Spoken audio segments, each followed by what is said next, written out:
pirates, summon the heroic spirit Drake at the beginning. Author, like the wind. Page 401. Whitebeard looked at Scathach, laughed and strengthened his strength again. The ground under Scathach's feet also shattered due to the increased strength of Whitebeard. Little girl, hee, you really dare to say it, Whitebeard. Scathach smiled contemptuously, retracted the barrel of the gun, and at the same time as the blade of the Whitebeard fell, he bent sideways and squatted down. With the strength of his legs, he jumped to the side of the head of the tall Whitebeard in an instant. Scathach turned around suddenly in the air, and the red spear in his hand, driven by his body, quickly rotated 360 degrees, sweeping towards Whitebeard's head. Boom! The old man was repelled. How strong is this woman?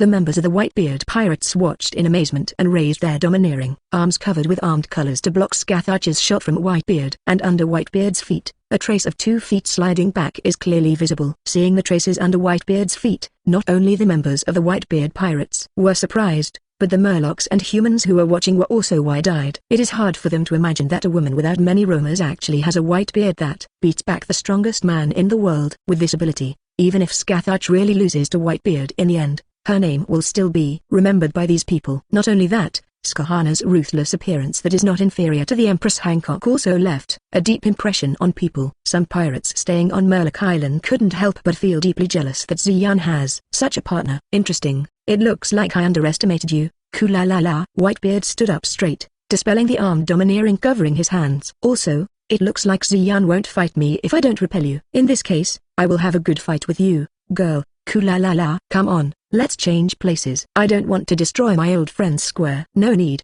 if you need a venue, I can provide it to you. Ziyan lowered his arm on his chest. Just now, he had already finished singing Unlimited Sword Control, and after Ziyan finished speaking, everyone suddenly realized that they were no longer in their square of Fishman Island, but came to a mysterious place full of all kinds of swords everywhere. These swords. Foil captain of the 5th Division of the Whitebeard Pirates. Beaster looked at the nearby swords on the ground in surprise. Are these swords all supreme swords? As he spoke, Vista stretched out his hand, intending to feel the swords up close. Not only him, but many people present also stretched out their hands towards the sword. Some are members of the Whitebeard Pirates, some are residents of Murloc Island, and some are human pirates who came to Murloc Island. However, no matter who it was, when they touched these swords, they withdrew their hands as if they had received an electric shock. Ziyan smiled, and stretched out his fingers towards the sky. The swords around everyone began to shake, and soon, they automatically flew up from the ground, forming a rain of swords flowing against the sky. Then, as Ziyan put down his hand, all the swords that flew up into the sky fell towards the periphery of the people present, and soon formed a circle of swords around the people. Then, the venue is ready. In this place, you don't have to worry about causing harm to Murloc Island, Whitebeard. Ziyan looked at Whitebeard with a smile and said, hee, it's really interesting, but I want to see if this world can hold my strength. Kula-la-la. Whitebeard thrust his knife into the ground with one hand, then bent his legs, clenched his fists around his chest. The muscles on his arms swelled, and 2 white streaks converged on his hands. Ha. The corners of the Whitebeard's mouth turned up. The 2 fists slammed into the space on both sides, and in an instant, the place where Whitebeard's fist was located, split into several cracks out of thin air, as if the space had been smashed. And with the appearance of cracks, it began to shake, and soon, the shock spread to everyone's feet. Slowly, some people found that the ground under their feet began to vibrate. Whitebeard frowned and looked at the ground under his feet. Are you wondering why the earth is not completely broken? Seeing Whitebeard's doubts, Ziyan said with a smile. Don't worry, your ability hasn't weakened, and I haven't deliberately suppressed your strength. The reason why you didn't make a lot of noise is that the place where the sword is buried is hard enough. Kula-la-la, what a weird ability. Page 402. Whitebeard laughed and said, listen to you, in this world, you can still control the ability. It's interesting, I want to fight with you more and more. Whitebeard pulled out the pheasant knife stuck in the ground, turned it around and put it behind him. Boy, after I teach you how to play with this girl doll, I will come to meet you. Kula-la-la. How dare you say it? In terms of age, you can only be regarded as the junior of Skaha, so you dare to call her a girl. Ziyan shook his head. You will be taught a lesson later, so don't complain. As soon as he finished speaking, Ziyan felt a chill suddenly pass over his whole body. Ziyan hurriedly looked in the direction of the coldness, and found that Skaha was looking at him coldly. You mean I'm old, Cloud? Scathach said with a blank expression. I didn't. Scathach, don't get me wrong. Needless to say, I will have a good talk with you later. Now let's deal with this little boy who dares to call me a girl doll. Hee. As he spoke, Scathach looked at Whitebeard and showed a cold smile. So, you don't like Whitebeard calling you a girl? Do you want to be older or younger? Master. Of course, Ziyun only dared to think about these words in his heart. Older than me. It's amazing. Even the Whitebeard, when he heard the conversation between Ziyun and Skaha, he couldn't help showing a slightly surprised expression. Anyway, a lady like you doesn't look very old. If you are older than me, at least you have to look like Juru, the chief of the naval staff who has dealt with you. You talk too much nonsense, Whitebeard. As soon as Skaha's voice reached Whitebeard's ears, Skaha pulled back the gun with one hand, as if a figure about to launch a crossbow arrow appeared in front of Whitebeard. After arriving in front of Whitebeard, the death-piercing spear in Skaha's hand emitted a rich, crimson magic power. As Skaha quickly stabbed forward, it directly pushed out the surrounding air and reached in front of Whitebeard.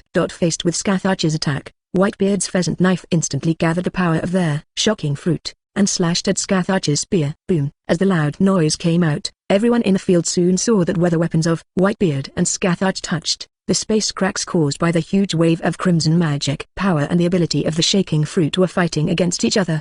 While the energy was scattered, some people who were weaker but stood closer were also forced to keep retreating. In the end, apart from Ziyun, only the captains of the Whitebeard pirates and Jinbi were able to stay where they were. Daddy's ability to shake the fruit has been resisted. Marco and the crew of the Whitebeard pirates were dumbfounded. Kula-la-la-la-la, can this move be blocked? It seems that there is no way if you don't take it seriously. Whitebeard withdrew his knife while clenching his right fist, and a milky white halo formed on his fist. Then, it suddenly smashed down on Skathach. Facing Whitebeard's attack, Skathach took his time and spun the magic gun around, drawing a wave of crimson magic power around him, and stabbing at Whitebeard's fist again. Boom! A huge sound resounded again, and the ground in their unlimited sword system world kept shaking, but Skathach seemed not to be affected in any way. The ground under his feet was not even shaken by the ability of the shaking fruit. Blood. Papa's fist is bleeding. The sharp-eyed Marco suddenly saw a trace of blood where Skathach's magic spear touched Whitebeard's fist. Although it was a skin trauma, it also made Marco dumbfounded. In Marco's impression, the last time Whitebeard was injured was many years ago,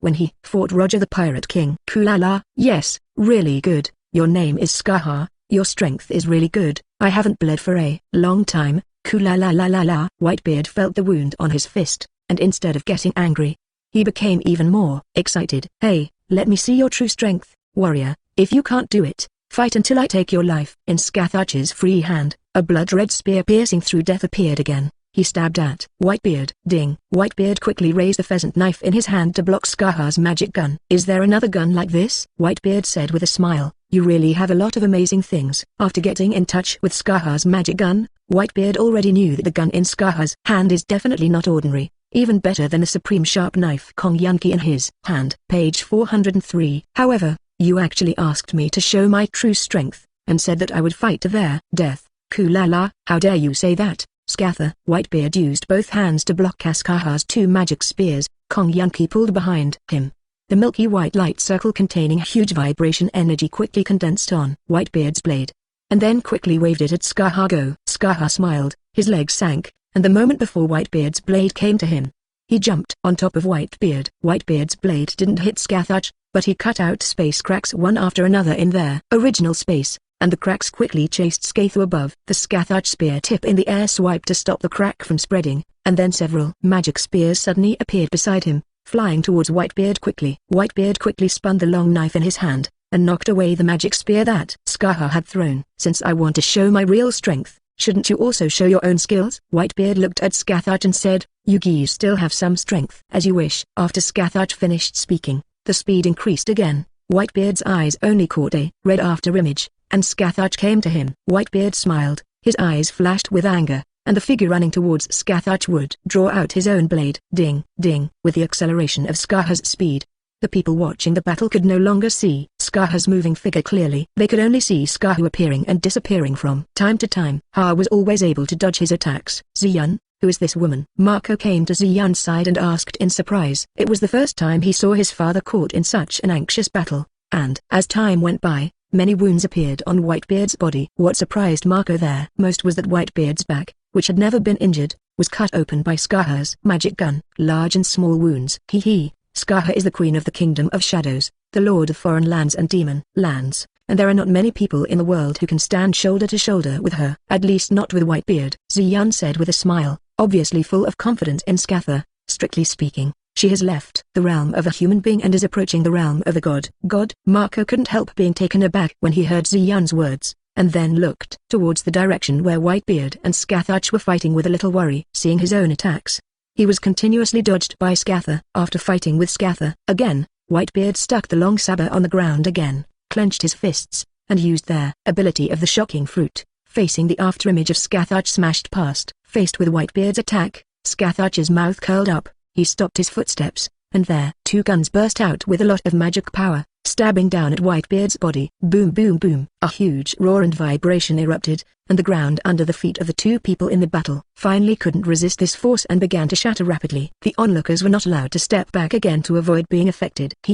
As expected of the strongest man in the world, such strength is indeed strong enough, Scaha said with a smile. Kulala, the title of the strongest in the world. If I can't defeat you, I don't deserve this title. Whitebeard withdrew his fist and raised his long knife. A milky white light ball with a radius of 1 meter appeared on the blade. Although Whitebeard hadn't made a move yet, the space around the white ball of light showed faint signs of fragmentation, and small space cracks appeared continuously. If this power really erupts, it won't be weak at all even if it is compared to the anti-city noble. Phantasm. Scathach bent down slightly, and the majestic red magic power condensed on his 2 spears. Warrior, show me your strength. Scathach, hey, get ready to save someone. Tsunade. Seeing that Scathach was about to use the treasure, Ziyun looked at Tsunade and said, after all, it was just a competition, and Ziyun didn't want to see Whitebeard die here. Wait, what do you mean, to save someone? You mean Daddy will die? Hearing Ziyun's words, Marco instantly became nervous. Ziyun ignored Marco, turned his head and continued to look in the direction of Scaha. Seeing the huge energy of the Jedi condensed beside Scathach, the Whitebeard froze, brandished the long knife, and stabbed at Scathach fiercely. Piercing death rifle spear. At the same time, Scaha also ran quickly, and when the Whitebeard knife was about to stab himself, he suddenly stabbed out a spear that pierced through death in his hand. And with the contact of the magic spear and the long knife, the scarlet magic power began to erode the ability of the shaking fruit. And the space around the white light ball was also imprisoned the moment it came into contact with the magic gun, so that the ability of the shaking fruit could not cause damage to the space. Seeing the long knife resisting his magic spear, Scathach raised the corner of his mouth, stepped out with his right foot, and the arm holding the gun increased his strength again, and threw his long spear towards Whitebeard. The sudden burst of power flew into the sky with Whitebeard's long knife and Whitebeard. After Whitebeard rose more than 10 meters, the spear that pierced through Deathfly suddenly dispersed and turned into red shackles, instantly locking the space around Whitebeard. Page 404. Scaha on the ground smiled, raised another piercing death spear that was shining with dazzling red light in his hand, and threw it vigorously at the immobile Whitebeard in the air. Boom! In the worried eyes of the crew members of the Whitebeard pirates, a huge and dazzling red light erupted from the place where Whitebeard was stabbed by another death spear. After their light ended, Whitebeard also seemed to be he lost consciousness and fell to the ground. Dad. Seeing the falling Whitebeard, Marco immediately turned into the form of a phoenix and flew towards Whitebeard. The other members of the Whitebeard pirates also quickly ran towards Whitebeard. Marco was very fast, and when Whitebeard was about to fall to the ground, he caught him. Daddy. Looking at the huge wound on Whitebeard's chest and the broken heart, Marco's eyes widened. Father, wake up. Marco hastily used his regeneration flame to cover Whitebeard's chest, while calling Whitebeard anxiously. It's you, Marco. Whitebeard opened his eyes. I didn't expect that I would lose here, Scaha. What a powerful woman. Whitebeard moved his body, trying to stand up, but the spear that pierced through the death flight. The impact not only caused damage to Whitebeard's heart, but also destroyed other parts of Whitebeard's body due to the dissipated magic power. Father, don't move, I will heal you. Marco said quickly. No need, Marco, I have something to say to Ziyun. Whitebeard struggled to get up, and looked at Ziyun and others who were surrounded by his crew. Ziyun, I hope you don't embarrass my family after I die. I need your guarantee. This is not like the Whitebeard in the legend. Are you going to give up now? Ziyun shook his head, looked at the crew of the Whitebeard pirates who surrounded him, and looked angrily at him. If you want your father to die here, then continue to surround us. Wait, you mean, your doctor can treat an injury like this? Marco, who heard Ziyun's words, turned his head quickly. Ziyun smiled. Since you can't do it, why not ask our doctor to try it? Let them come over. Not waiting, Marco replied, and Whitebeard replied weakly. Ziyun from Blue Star shouldn't be able to lie. Kulala, cough cough. Hearing his father's words, although the crew of the Whitebeard pirates were angry, they could only get out of the way. Tsunade nodded at Ziyun, quickly came to Whitebeard, pressed his hands on Whitebeard's body, and soon, Whitebeard's whole body began to emit a faint green fluorescent light, and his heart also began to slow down. Recovery. Since it's really possible. Marco, who is also a doctor, looked at Tsunade in surprise. Tsunade smiled, parted out a part of the chakra, rolled up Marco's regeneration flame, and covered Whitebeard's heart. Soon, Whitebeard's heart recovery speed became extremely fast. At the same time, other members of the Whitebeard pirates also scratched their necks, wanting to see Whitebeard's physical condition. Okay, so there should be no danger. After more than 10 minutes, he touched the sweat on his forehead and stood up, looking at Marco, who was also sweating. Go, you can use your flame to help him recover. However, your heart has been pierced, and you are able to persist for such a long time. Your system is simply monster level.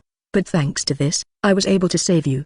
Tsunade rubbed his neck, and looked at Scathach. Really, your attack was too heavy. Not only the heart was broken, but also his body was shattered. It made it very difficult for me to repair it, and more than half of the chakra was consumed. If you feel hard, let Ziyan make it up to you. Scathach retracted his magic spear and said with a smile, that's a good idea. Tsunade clapped his hands and said, Kula-la-la-la-la, I really didn't expect to be able to survive. Page 405. The Whitebeard, who had recovered a lot, laughed and said, Ziyan, you have a great doctor. Of course, Tsunade is the best doctor in the world. Ziyan hugged Tsunade's waist and said happily, however, you who were hit by Scathach and didn't die on the spot are quite powerful. Originally, I thought I needed to immobilize your soul to save you. Kula-la-la-la-la, what a powerful woman. Whitebeard looked at Scaha, who walked to Ziyan's side. I seem to feel the call of their underworld with it blow just now. Kula-la. Scathach, I have completely remembered this name. From now on, the strongest in the world. It's up to you to bear the title. Whitebeard shook his head. Unfortunately, I couldn't fight Ziyan. In your case, are you as strong as Scathach? In this world, there is probably no one who can kill me. Scaha raised the corner of his mouth. However, if there is one thing to say, it must be Ziyan. Really, this is really amazing. Kula-la-la-la-la. Whitebeard stood up and pulled Marco aside. Wait, Dad, I'm still treating you, Marco said quickly. Kula-la-la-la-la. Don't worry, Marco, just drink some wine for this injury. You have also consumed a lot, so save some energy and wait for the banquet later. Whitebeard smiled. Little ones, I just experienced a very happy battle, and I am very happy. So, let's have a party. Oh, seeing that Whitebeard was fine, the members of the Whitebeard pirates immediately shout out loud. Want to come to the banquet together? Ziyan, Dr. Tsunade, and the new world's strongest. Whitebeard looked at Ziyan and the others and said, speaking of which, Scaha was the first person to leave a wound on my back. Kula-la-la-la, do you need me to help you get rid of it? Tsunade put his hands on his chest and said with a smile, make sure your skin is as bright as ever. Forget it. Whitebeard shook his head. Although it's a wound on my back, it's not the wound I left from running away from the battle. It's the wound left by a true warrior. To erase it, to me, is an insult. Yes, as long as you are happy. Tsunade waved his hand and said, if you want to hold a banquet, please let us hold a banquet in Dragon Palace City. Seeing that the battle was finally over, and there was no conflict left between the Whitebeard pirates and Ziyan's group, Neptune walked over with a smile on his face. Alright, at my old friend's place, I can drink to my heart's content. Speaking of which, it's been a long time since I tasted the wine from your Dragon Palace City. Whitebeard said with a smile. Ziyan, what do you think? Ziyan nodded, and immediately lifted their unlimited sword control, and everyone returned to the square of Fishman Island. We're back. Finally back. When the citizens of Fishman Island saw that they had returned to their familiar place, they all shouted in unison. Although in the world of unlimited sword system, they didn't suffer any harm, but the weird sword world and the damage caused by the battle between Whitebeard and Scathach still made them full of vigilance towards that world. And for some swordsmen, speaking of leaving that world, they felt a little regretful, especially the foil sword of their Whitebeard pirates. Vista. Page 406. Ziyan, do all swords exist in that world? Seeing that Whitebeard is fine, Vista also has no resentment towards Ziyan and his group. Seeing those precious swords disappearing in front of his eyes like this, Vista couldn't help but came to Ziyan and asked, why, are you interested in these swords? Ziyan looked at Vista with a smile. No wonder, you are also a famous swordsman after all. However, to disappoint you, those swords are projections of the originals, replicas. Of course, in terms of power, even if it is compared to the original product, it will not be much worse. Well, it's really like seeing what those original swords look like, Vista said with a sigh. Ziyan smiled, raised his hand, and lowered several swords from the golden air ripples in front of him. If it's real, I still have it. How about it? Would you like me to give you a hand? Is it okay? Vista looked at Ziyan happily. Of course not. Immediately after Ziyan finished speaking, after taking back these treasures, it's enough to look at it. If you want it, come and grab it. Hee hee. Why is it like this? Vista's face instantly sank. Haha, Captain Vista was rejected. Come on, go on. Team Vista will grab all the treasures of that guy Zion. Yes, we believe in you, Captain Vista. Seeing Vista's expression, he was amused and said with a big smile, "You bastards. Do you want to see your captain's joke so much?" Vista covered his face and shook his head. "Everyone, if you have anything to say, why don't you go to the city and talk about it?" Neptune interjected, "We'll prepare some wine for you all, and we'll have a good chat then." "Kulalala, Neptune is right. What do you think, Zion?" Whitebeard looked at Zion and said, "It can be, but before that, I think you need to deal with one thing first, Neptune." Zion stretched out his left hand, and a video camera fell into his hand from the sky. "I think you will be interested in the contents of this." As he spoke, Zion turned the sound of the camera to the maximum, and played the pictures taken not long ago to Neptune and others. "Damn it, why didn't you human beings shoot earlier?" In the camera, Hody Jones, who was thrown out by Zion, grabbed the pirate who shot and attacked Harem. "If you had shot earlier, that damnable Zion would not have been able to save that bastard Harem." This is. Seeing the picture inside, the Neptune family and Jinbai were stunned, and the Murlocs in their square who heard the sound from the camera also widened their eyes. "Hody Jones, you said that as long as I shot and killed Princess Harem, you would let me and my friends go. What do you want to do now?" "Let me go," said the human pirate. "Let go of you? Don't dream. Since you failed to kill Harem, then you don't want to go back alive. Not only you, but all your companions must die." After speaking, Hody Jones crushed the human pirate's head. "I don't know, after watching this video, how do King Neptune and Princess Harem feel?" Zion casually threw the camera into his treasure house, looked at the two with a smile. Neptune and the two said, "Your Excellency Zion, is what happened just now true?" Obviously, Neptune finds it hard to believe that the human pirates threatened by his soldiers killed his wife. "Believe it or not, it's up to you, but next time you are attacked, you might really die," Zion said indifferently. Page 407. "No, I've got to find out about that Hody Jones guy." As he said that, Neptune looked at Whitebeard. "Whitebeard, you can wait for me in Dragon Palace City with my soldiers first, and I will come to you after I finish dealing with the matter here." "No need, Neptune, I'll go with you." Whitebeard shook his head. "After all, he is the one who attacked your wife. I also want to take a good look at what kind of guy it is, who dares to attack my friend." Hearing what Whitebeard said, Neptune hesitated for a while, then agreed. And in the end, the team following Neptune to the place where Hody Jones lived was also extremely large. Basically all the Murlocs and mermaids in the square followed Neptune Hody Jones' direction and rushed there. After deliberately hurrying, everyone soon arrived at the residence of Hody Jones. At this time, Hody Jones was discussing the next steps with his supporters. "Hody Jones, come out." Outside the door, Neptune shouted loudly. Hearing Neptune's voice, Hody Jones and his supporters in the room were taken aback, wondering why Neptune came here. After opening the gate, Hody Jones and others were even more surprised. The small street outside the door was already full of people, and besides the figures of Zion and his group, there were even the Whitebeard pirates. What surprised Hody Jones even more was that the Murlocs looked at him with disgust at this moment. "King Neptune, I don't know what you are doing here." Hody Jones raised his bandaged arm. "As you can see, I was injured by the Zion, and now I need to recuperate. I'm afraid I can't perform my duty as a soldier. If you have anything to do, can you come back after I recover from my injury?" "Do you still know that you are a soldier of the kingdom?" Neptune stepped forward and looked down at Hody Jones. "If that's the case, why did you arrange for human pirates to attack Princess Harem?" Hearing Neptune's words, Hody Jones was shocked. "What are you talking about, King Neptune? How could I do such a thing? Princess Harem is in existence I respect very much," Hody Jones said quickly. "Hody Jones, I heard what you said to the human pirates just now. Not only me, but the people in Murloc Island behind me heard it too," Neptune said with an angry face. "This is really thanks to your Excellency Zion.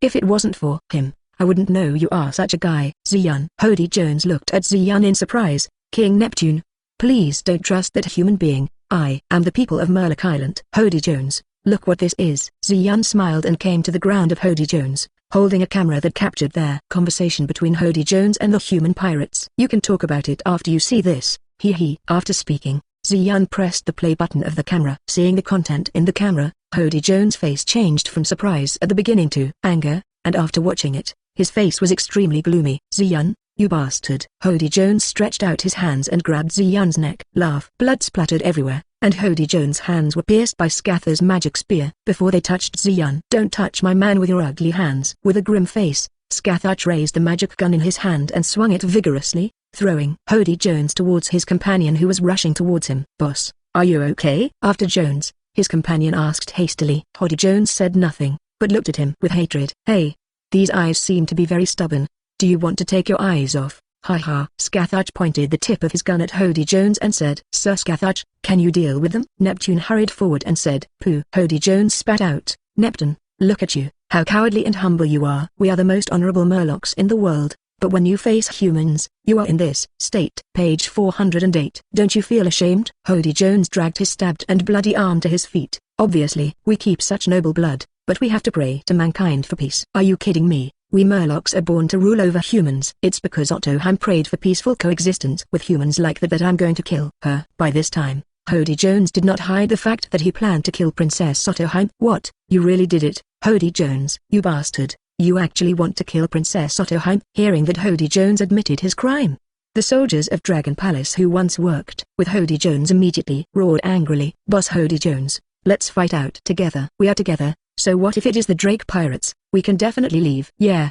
boss, when we become stronger in the future, we will come back and make these guys pay the price. Don't even think about leaving here. Neptune stuck his trident to the ground. You guys will spend your time in the prison of Dragon Palace. Don't be so troublesome. Scathach's figure suddenly appeared in front of Neptune. Since it's a hopeless enemy, it's better to deal with it directly. Xian nodded. Scaha is right. I don't want such an ugly guy thinking about us, even though their strength is so weak. You are not even warriors. You can only play tricks. Some petty Murlocs. You are not worthy of me killing you with a magic gun in this hand. Perhaps the abyss of the demon realm is just a suitable place for you to sleep forever. Scathach withdrew his magic gun and raised his head slightly. Soon a huge door with mysterious patterns appeared above her. When this gate appeared, everyone present couldn't help feeling tense, as if they saw something very dangerous. That is the smell of death. Whitebeard frowned tightly and said, as the door slowly opened, everyone present became more uneasy, and Hody Jones and others who were facing the door collapsed on the ground with cold sweat, no longer the arrogant look. Just now, when the gate was fully opened,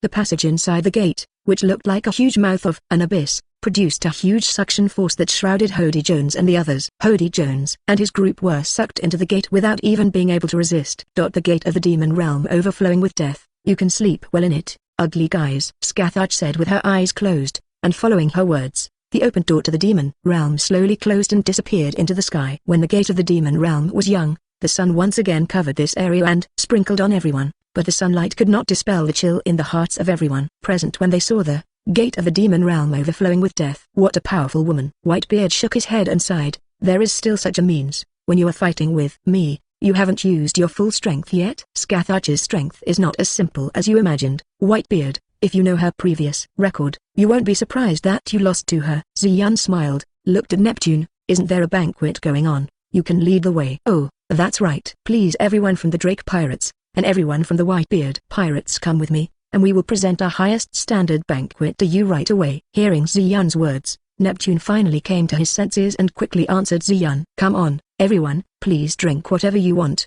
Ha, Neptune said. In the huge palace of Dragon Palace City, Xian's group and the members of the Whitebeard Pirates are happily enjoying the banquet held by Neptune. As expected of a beautiful mermaid, the dance is really beautiful. After taking a sip of fruit wine, Xian said contentedly. Yes, after all, she is a young and beautiful mermaid, and she is indeed more attractive than a very old woman like me. Besides Xian, a deep voice came. Hearing this voice, Xian couldn't help but shiver, and his body stiffened instantly. Xian mechanically turned his head to the side, and saw that Scaha was smiling and looking at him harmoniously. Do you think so, Xian? No, there is no such thing. Scatha will always be a 17-year-old young girl. Page 409. Where are the mermaids? They can't compare to Scathach's beauty. Xian said quickly. Hey, but just now, when I was fighting with Whitebeard, you didn't seem to say that. Scathach tilted his head, showing a puzzled expression. At that time, I clearly heard you say that I am older than Whitebeard. What? Xian's eyes widened. He didn't expect Scatha to be so obsessed with age, and he was still thinking about what happened just now. Sorry, Master, I didn't do it on purpose. Please forgive me this time. I won't dare in the future. Xian clasped his hands together and looked at Xian apologetically. If you do something wrong, you need to be punished. Scaha said with a smile. Double the training in the future, until you hit me with spear alone. Of course, if you hit me with spear skills, as a teacher, I will reward you. Ha. Saying that, Scathach's chest was close to Xian's arm. The content of the reward is up to you to choose. Really? Xian opened his eyes wide and glanced at the female nurse with the white beard who was examining his body. Then, can the reward be changed into such clothes for me to see? Hey, nurse uniform? Scatha looked at the nurse beside the white beard. It seems that Xian likes the temptation of uniforms, It's not impossible. Not just nurse uniforms. If you can beat me in marksmanship, even police uniforms, maid uniforms, etc., I can wear them for you to see, and even wear these clothes to have intimate contact with you. But the premise is to defeat me. Oh. The power is surging. I will defeat you tonight. Let the horse come here. Ziyun's eyes were firm. Hee. Self-confidence is a good thing. I hope you can do it. Skaha said with a smile. I heard what you said. Tsunade's voice came faintly from the other side of Ziyun. Shouldn't I wear the nurse's uniform? Tsunade hugged Ziyun's arm and said, I think, Skaha, your original costume is enough, or change into a police uniform, which is quite in line with your temperament. Yes, Ziyun.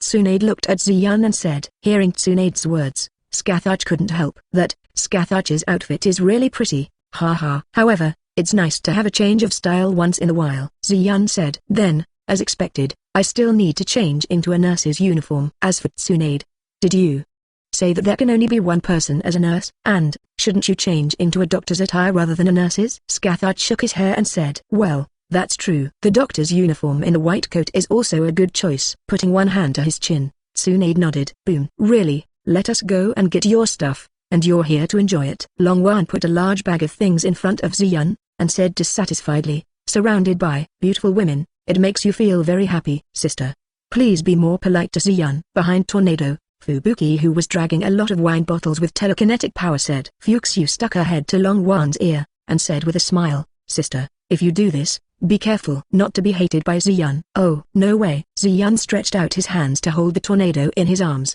Tornado is so cute, why would I hate Tornado? Page 410. Saying that, Ziyun rested his head on top of Longjun's head, and played with Longjun intimately. Really, Ziyun, you treat me like a child again. Dragon Roll blushed and said. Seeing her sister getting close to Ziyun, Fuxia couldn't help showing a little envious expression, and couldn't help fantasizing about the situation after switching places with her sister. Fuxiu, share the wine behind you with everyone. Ziyun looked up at Fuxiu and said. Fuxiu, who was immersed in fantasy, suddenly heard Ziyun's words, and couldn't help being startled. Immediately she blushed and looked at Ziyun. Okay, I'll distribute it now. Fubuki, who thought she had been discovered, quickly replied, and used telekinesis to control their floating wine bottle to fly towards the people in the field. Oh. I didn't expect to have our land. You are also good people. Yeah, it's the Drake pirates that we mistakenly blamed. Haha. I'm really thankful, there's so much extra wine all of a sudden, we can let go and drink. Seeing the wine floating in front of them, the members of the Whitebeard pirates said happily. You're welcome, after all, this is the wine I won from you, at least I should share some with you. Ziyun showed a sly smile to the white-bearded people. The members of the Whitebeard pirates had question marks on their faces. Father, this looks like the bar on our ship. Marco held the wine bottle in his hand and asked Whitebeard. It is indeed the wine on your ship. Just now, I asked my companion to bring all the wine on your ship, Ziyun said with a smile. Don't forget, in the competition just now, I and your captain, Whitebeard, bet their fortunes. Although in the end it was replaced by Skathuch and Whitebeard fighting. But you should not deny it because of this. Bet on it. Kula, I said. How can you be so generous? It turns out that you took the wine from our ship. Whitebeard laughed and said, however, if you lose, you lose. I won't deny this bet just because I changed people to fight. Worthy of being a Whitebeard, he is trustworthy. Ziyun nodded. Also, I forgot to tell you, the big bag in front of me is all the wealth on your ship. Now if you go back to your ship, you will definitely find that your pirate ship is very motivated, and you will not even be able to find a Bailey. You don't need to thank me, we just cleaned up for you by the way. Hee. Kula, the black-haired admiral. Sure enough, as rumored, he is very greedy for money, Whitebeard said with a smile. Dad, is it time to laugh? That guy took all the wealth on our ship, Marco said anxiously. Marco, you are so anxious, maybe you put all your wealth on the boat. Ziyun looked at Marco amusedly. Hey, you should take the money with you when you go out. That's not it. Marco took out a stack of Baileys from his trouser pocket. I carry all my own money with me. Carefully. Cut. What a pity. Ziyun smacked his mouth. You fellow. You smacked your lips just now. You must have smacked your lips just now. Marco pointed at Ziyun and shouted, are you trying to rob me with Bailey? Yes. Ziyun simply nodded. Hey, is it necessary to be so direct? Marco said. Ziyun smiled. I'm also a pirate, so, isn't it natural to want to rob you? Forward. Page 411. Marco was stunned. It seems to be the truth. Haha, Captain Marco is deflated. Yes, poor Captain Marco. Hey, you guys, don't forget that if you run out of supplies on the bed, it also means you run out of money for drinks. Also, if you put your own money on board, Ziyun and the others would probably have already taken it away. Marco yelled at his companion. What? Damn it, I put all my berries on board. What are your tens of thousands of berries? I put millions of berries under my bed. Upon hearing Marco's words, the crew immediately screamed it, and many people wailed in pain. However, having said that, Whitebeard, there are too few devil fruits on your ship. Ziyan took out 2 devil fruits from his pocket, looked at Whitebeard. Anyway, you are also one of the 4 emperors. Isn't it a shame to put 2 devil fruits on board? Yeah, devil fruit. The Whitebeard showed doubts. Dad, you forgot that I got it from a pirate group who dared to challenge us. But since no one wanted to eat them, I put them in a warehouse. Marco said. That's right, there is. Whitebeard nodded. Those 2 devil fruits are not a big deal. You can take them if you want. On my ship, the magic fruit has always been eaten by anyone who wants to eat it. The reason why the reserves are so small is because someone took them. It's you. Don't tell me you just collect the devil fruit when you get it. Kula-la-la. Ziyan shook his head. Forget it. It's better than nothing. Although it's not as good as the dark fruit in my hand, it's still fun to put it in the warehouse. Puff. Hey, Tiki, it's so dirty. What are you doing? The captain of the 4th team of the Whitebeard pirates, Captain Chef Sage, saw Tiki, who was sitting across from him spraying wine on himself, and immediately complained. Tiki ignored Saki, but looked at Ziyan with a surprised expression, and Tiki's reaction also fell into Ziyan's eyes. By the way, Whitebeard, how about you want to bet again? Ziyan looked at Whitebeard and said, bet all the things on my boat have been emptied by you now. What more do you want? Whitebeard took a sip of wine and said, you don't have it now, but it doesn't mean you won't have it in the future. Ziyan smiled and said, you have such a big territory in the new world, there must be treasures somewhere. How about it?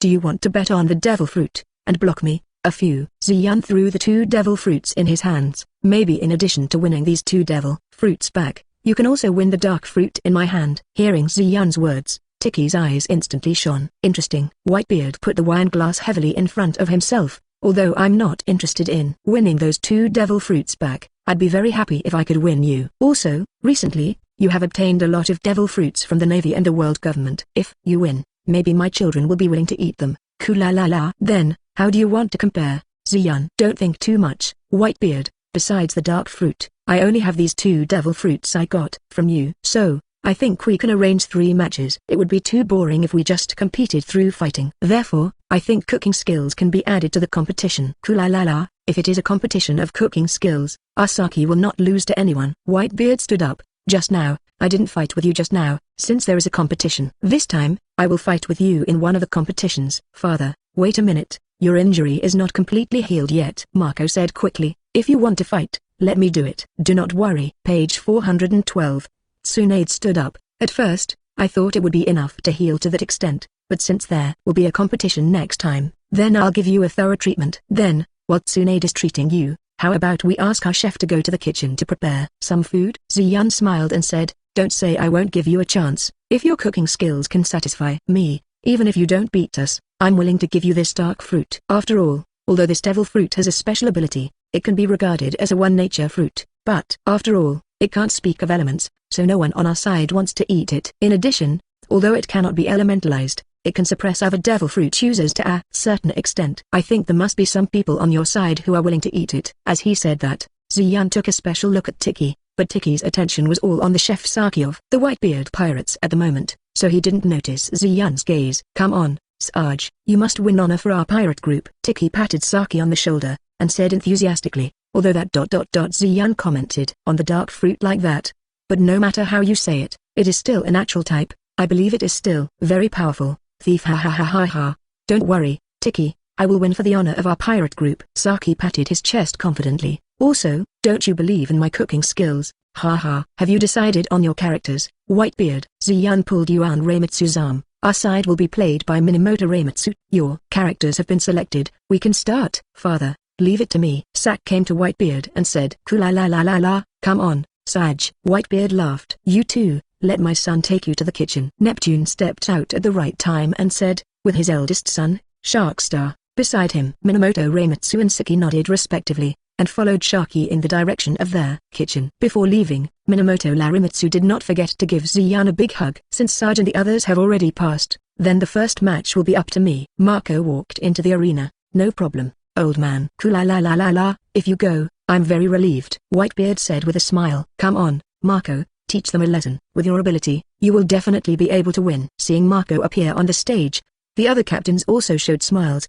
cheering for Marco. One after another. Marco smiled and looked at Ziyan confidently. Then who will you play? Ziyun, you don't want to eat this big cake, right? Then I'll take it away. At this time, Arong brought his father Katsushika Hokusai to Ziyun's table, and took advantage of the situation to sit on a plate of food. Seeing Arong who took it and ran away, Ziyun twitched the corners of his mouth, and pulled Arong in his direction.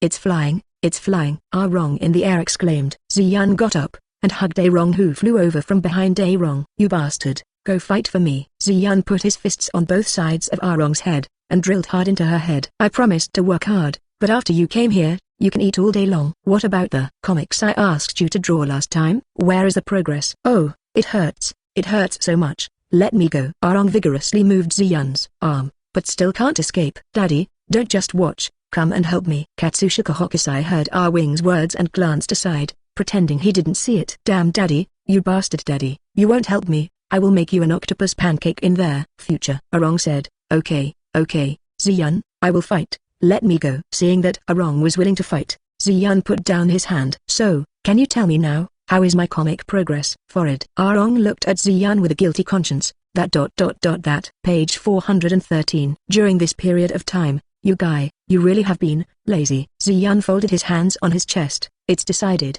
from now on, you must draw me a portrait of you yourself, otherwise, your meal will be halved every time. In addition, Katsushika Hokusai did not play a supervisory role, so the food intake has to be halved, and of course there is alcohol.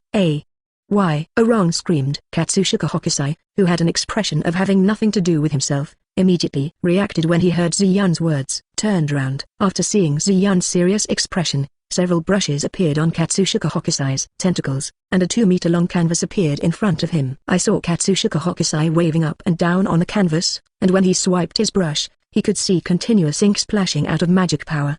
In less than a minute, Katsushika Hokusai stopped his tentacles and threw the ink pen aside. Instead, he held the canvas with his hand and came to Ziyun. Hey, don't look, Ziyun. Seeing the portrait drawn by his father, Arong immediately wanted to jump over. And Ziyun also reacted in time, quickly passed Arong, and took the lead in getting their portrait that Katsushika Hokusai was carrying. Well, this is really good, as expected of a master painter. It is so lifelike, as if it is about to step out of the drawing paper. Looking at Arong in the painting who was wearing a swimsuit and making bold moves, Ziyun said emotionally, thank you, Katsushika Hokusai, as long as there are more paintings like this in the future, there will be enough wine. Hearing Ziyun's words, Katsushika Hokusai excitedly spun around in the air. No, give it to me quickly. Seeing Ziyun looking at his portrait with fascination, Arong rushed over. Ziyun quickly stretched out a hand to hold Arong's head. It's impossible to give it to you. I think you should thank your father for giving you a reference. In this way, wouldn't it be easier for you to draw your own portrait? Hey, do you really want to draw? Arong widened his eyes. Ziyun carefully put away the portrait,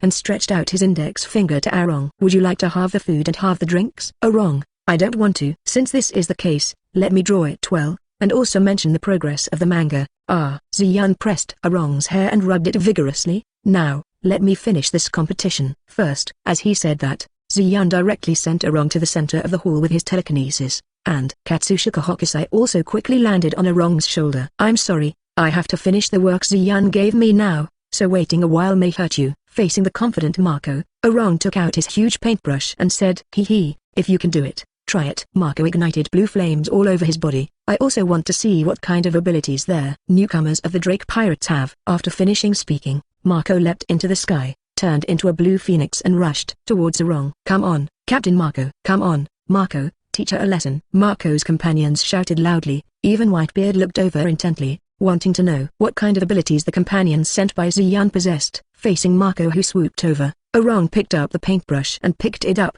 Immediately, a huge wave rushed towards Marco. Marco, who saw the waves, quickly changed direction and landed beside Arong. Seawater, Marco said with some surprise. Not only Marco, but also his companions frowned, especially those who possessed the devil fruit ability. Arong ignored Marco, stuck his huge paintbrush on the ground. A few small paintbrushes appeared in his hands, and shot at Marco. Marco frowned, raised his footsteps, and rushed directly towards Arong, ignoring Arong's attack. A few paintbrushes penetrated Marco's body, only to make a few more blue sparks on his body. Page 414. Marco, who rushed in front of Arong, just wanted to lift his foot to kick Arong, when Katsushika Hokusai did suddenly appear in front of Marco. Seeing the octopus that suddenly appeared in front of him, Marco couldn't help being taken aback. While Marco was in a daze, Katsushika Hokusai sprayed a black mist made of magic power directly at his face, immediately temporarily deprived Marco of his sight. My eyes. Marco backed away quickly, but Arong's movements were indeed faster, quickly dragging their paintbrush around Marco in a circle. When Marco opened his eyes,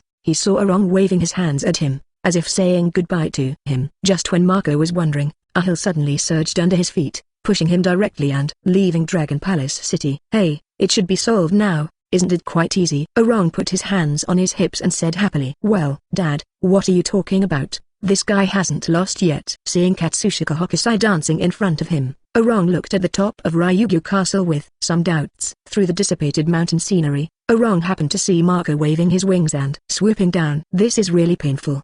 Who landed on the ground, looked at Arong with some surprise. This ability, is it the devil fruit ability of Huawa, that just now the waves are also made of abilities? Forget it, let's beat you first. After finishing, Marco rushed towards Arong again. Facing Marco who was approaching rapidly, Arong picked up the paintbrush and quickly drew 2 strokes in the air. A dragon appeared directly in the air and bit Marco. Marco in flight raised his foot and kicked towards the dragon's head. Boom! With a loud noise, Marco had to step back, and the dragon outlined by Arong was the same.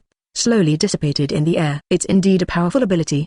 But I'm sorry, my phantom beast species, the Phoenix Devil Fruit ability user, although your ability is powerful, it can't keep up with my recovery speed. Marco put his hands in his pockets and said with a smile, so, sorry, I will win this battle. Oh, it seems that only with this level of strength, there is no way to defeat you. Arong sighed, and a large number of magic particles began to permeate his body. I am still underestimated by others. What if I go back and be punished by Ziyun because of this? Sure enough, let's use more strength to defeat you. I hope you won't blame me for the pain. Later. What do you use a treasure? Daddy, are you okay? It's just such a guy, there's no need to use a treasure. Arong suddenly turned his head and said to Katsushika Hokusai who was floating next to him, even if I don't fully use the noble phantasm, I will be very tired. MMM. Arong nodded as if he had heard something, and looked at Ziyun. Father, you mean that by using the treasure, you can give Ziyun a face, and when he is happy, he may give us the wine from last time again, right? Very well done. Arong picked up a huge paintbrush and stood in front of him. For my fine wine, I want you to feel the pain. However, judging by your recovery ability just now, you should be fine. Hey, although I don't know how you communicate with that octopus, you must be underestimating me. Marco suddenly burst into a huge blue flame. Since this is the case, I have to show you my true strength. After finishing speaking, Marco took a step, broke through the air and rushed towards Arong. Compared with before, the speed was more than doubled. Let me show you the stunning scenery. A large amount of magical power like waves suddenly surged from Arong's side, and as Arong waved the brush from bottom to top, a small piece of sea appeared directly in the Dragon Palace City, and Marco who rushed over was also directly sucked into the sea. And although it is not real sea water, the waves built by Arong's abyss-like magic power directly surrounded Marco, and the magic power in it constantly invaded his body, causing him damage. Marco's body had to keep burning to heal himself. However, although the damage he caused was continuously recovering, he who was caught in the waves couldn't escape for a while. But Arong's attack is not over yet. Emperor Xuan, who knows everything, is the King of Stars who has supported the 8 desolations since Beachin. Arong jumped on top of Marco, and waved his writing brush at him again. In an instant, another huge wave appeared in front of Marco's eyes, dragging him into it. I dedicate this sum of my best efforts to you. Arong waved the brush again, and a huge wave was formed. Please take a look. 36 Views of Mount Fuji, A Journey in the Sea of Kanagawa. A huge amount of magic power was condensed in the paintbrush raised by Arong, and it was swung downwards, and a wave bigger than the waves drawn by any brushstroke before appeared in the palace. Page 415. However, Marco's figure also completely disappeared in front of everyone's eyes, completely silent in the painting of the sea. At this point, a mysterious scene of several small boats sailing in the violent sea waves appeared. In the eyes of everyone in Dragon Palace City, the 36 views of Mount Fuji outlined by Arong did not disappear immediately after it appeared, but it lasted for several minutes before slowly beginning to dissipate. As for the members of the Whitebeard Pirates and the Dragon Palace City, seeing such shocking and realistic paintings, it is inevitable that they will feel a new life. Such paintings, even those who are not usually interested in paintings, are hard to dislike. A feeling of, except for Marco who faced 36 views of Mount Fuji. After Arong's treasure dissipated, the flames on Marco's body had already been extinguished, and he was lying on the ground with his mouth open and his eyes turned white. Hey, Marco, are you alright? Joz quickly ran to Marco's side and checked. Joz, is Marco okay? Whitebeard asked. Don't worry, father, Marco's life is not in danger. Although he was injured a little and fainted, There is nothing serious. Joz hurried back. Since it is called Phoenix, if even a treasure of this level can't withstand it, then it will tarnish the Phoenix's identity too much. Arong put away his paintbrush. You know, I didn't try my best. Daddy didn't help me use the treasure either. Arong turned his head and ran to Ziyun. Hey, dear master, you see that I have won their victory perfectly. Don't you need to see my appetite? Ziyun stretched out his hand and looked at Arong indifferently. Photography, manga. Hey, do you really want my photo? Arong clasped his head in his hands and shouted loudly. And behind Arong, where she didn't see, Katsushika Hokusai sneaked over, and then pushed Arong's back hard. Arong, who had no time to react, immediately fell towards Ziyun. Ziyun reacted quickly and hugged Arong tightly with both hands. Let me go. Arong yelled. Photography, manga, when will you give it to me? Ziyun pressed his face against Arong's, and rubbed vigorously. If you don't agree, I won't let you go. As he said that, Ziyun rubbed even harder. Okay, I'll just paint. I'll paint. Unable to push Ziyun away even with both hands, coupled with the crisis of halving his food intake, Arong finally agreed to Ziyun. Hearing Arong's words, Ziyun also released Arong at the right time. Behind Arong's back, Katsushika Hokusai quietly gave Ziyun a thumbs-up gesture with his own hand. Ziyun, also immediately smiling and giving a thumbs-up. And Arong, after agreeing to Ziyun, as if venting his grievances on the food, he went directly to Ziyun's table and started eating. The food on Ziyun's table began to decrease at a speed visible to the naked eye. Little girl Tsunade, don't give it to me. Let's help Marco take a look first. On the side of Whitebeard, after seeing Marco being carried back by Joz, Whitebeard said to Tsunade, little girl. Tsunade raised the palm on Whitebeard's body, then clenched his fist, and punched Whitebeard's abdomen. Who allowed you to call me a little girl, old man? Puff. Bayu, who was still drinking. Immediately, page 416. He spat out the drink from his mouth. Hey, you bastard, what are you doing to my father? After Joz put down Marco, he walked over with a dissatisfied face. My father is so old, calling you a little girl is nothing. Are you an old woman like Skakuk, who may be very old? As soon as Kieyaozi finished speaking, Deskaha immediately went to Ziyun's side. Looked over. Strange, why it suddenly became cold. Joz shuddered and said, your devil fruit ability is to turn yourself into a diamond. On Tsunade's forehead burst out a tic-tac-toe mark, and with a warm smile on his face, he put a hand on Joz's shoulder. I don't know, can you do me a favor for the sake of treating your father? What are you busy? Seeing Tsunade's expression, Joz felt a chill for no reason, subconsciously, as soon as he covered his body with diamonds. Tsunade's steel fist landed on his abdomen. Chuck. Accompanied by the sound of diamonds shattering in Joz's abdomen, Joz suddenly bent down, held his stomach and vomited. It's such a waste. With such a punch, I vomited out the wine I drank just now. Tsunade shook his head, stretched out his hand and patted on Joz's exposed shoulder after he dissipated the diamond form. People like you should drink less alcohol, so as not to waste it. You bastard. Joz yelled angrily. Just about to stand up and argue with Tsunade, he slipped and fell to the ground as if his legs and feet slipped. Ha, Captain Joz, you must be drunk. Still, the punch just now knocked you down. It's not like you are known as having an iron wall. Seeing Kieyozi's distressed appearance, his team members immediately laughed and said, how is this going? After Kieyozi fell, he hurriedly wanted to stand up, but no matter how hard he tried his hands and feet, he couldn't control his balance well. Soon, he found that his hands and feet seemed to be reversed, and he performed the opposite action exactly according to the action he thought. Don't waste your time, Joz.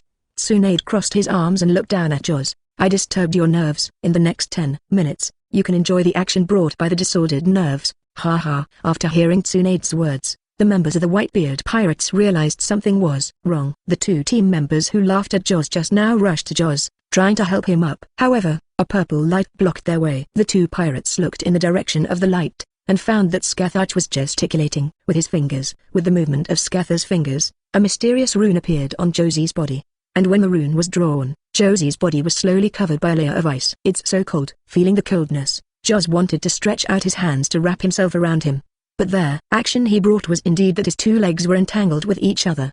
Tsunade is right, you can enjoy the next 10 minutes, Skathuch said with a cold face. Hearing Skathuch, Joz was in an extremely cold environment both physically and mentally. Captain Joz is miserable. Yes, besides, women are so scary. I don't dare to trouble women anymore. Me too, women are troublesome and scary. It's better to be a brother. You say yes, brother. Yes, brother. Seeing the two muscles of the Whitebeard Pirates hugging each other and shouting, Ziyun couldn't help twitching the corners of his mouth. Brother, now I feel that Black-haired Admiral is stronger, not without reason. Oh bro, what do you mean? Look, he can survive surrounded by so few women. Doesn't that mean he's strong? Page 417. I see. As expected of a brother, I immediately thought of the important point. Ziyan shook his head, looked away from the two members of the Whitebeard pirates, and looked at Whitebeard who had stood up. You really don't need to heal? The injury Scathach caused to you just now should not heal yet. Kulalala, no need. Whitebeard laughed and said, your doctor is very good. I feel that my current state has almost recovered. Let her help treat Marco. After Whitebeard finished speaking, he stretched out his hand and grabbed Josie who was lying on the ground and couldn't get up. You guys, help take care of Joz first. Whitebeard handed Josie to the companion behind him and said, well, since you insist so much. Ziyan took off his coat and stood up from his seat. Tsunade, Marco, you should heal a little bit. With his ability, he should recover soon. All right.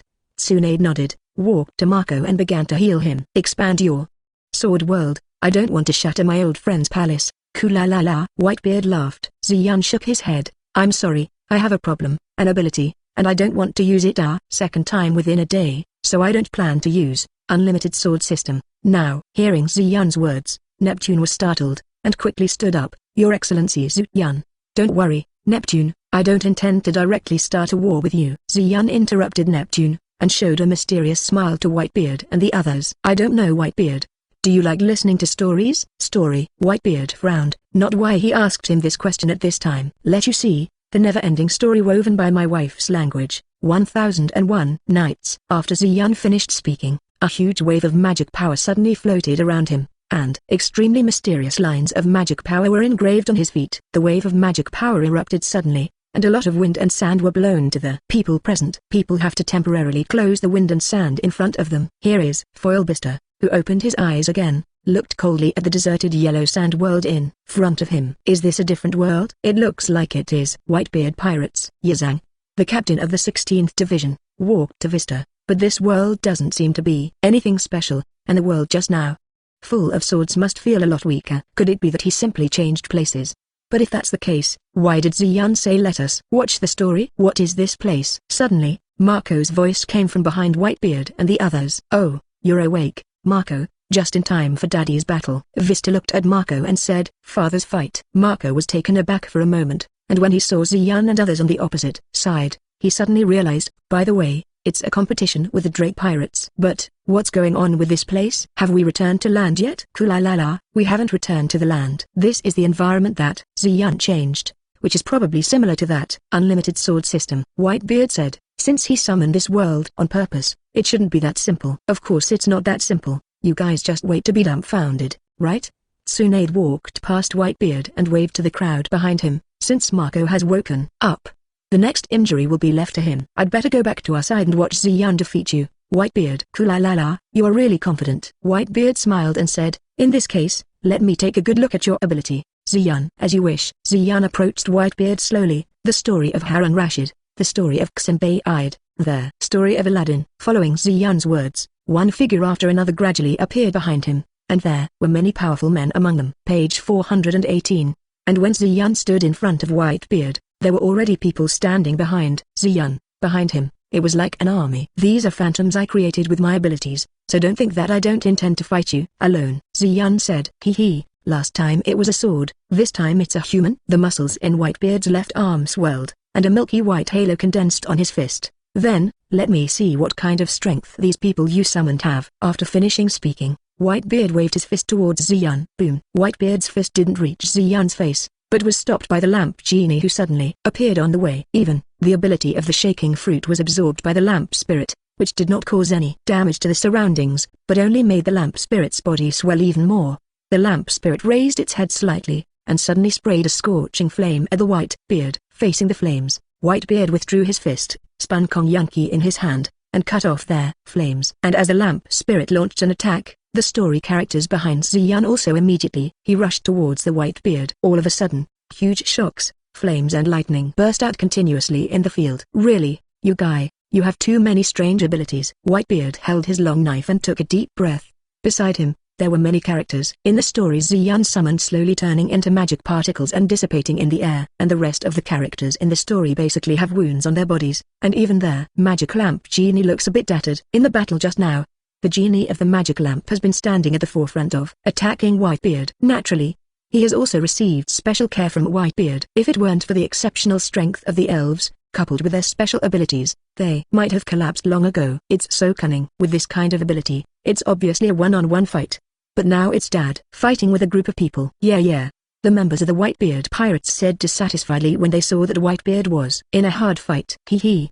Didn't I say it at the beginning? This is just my ability. Moreover, speaking of cunning, I haven't superimposed the world of unlimited sword system on this world yet. If they overlap, your captain will be facing soldiers with those swords. Ziyun said. It can still be used like this. The man with the white beard widened his eyes. However, as expected of Whitebeard, he was able to last so long in this inherent enchantment that I put all my strength into play.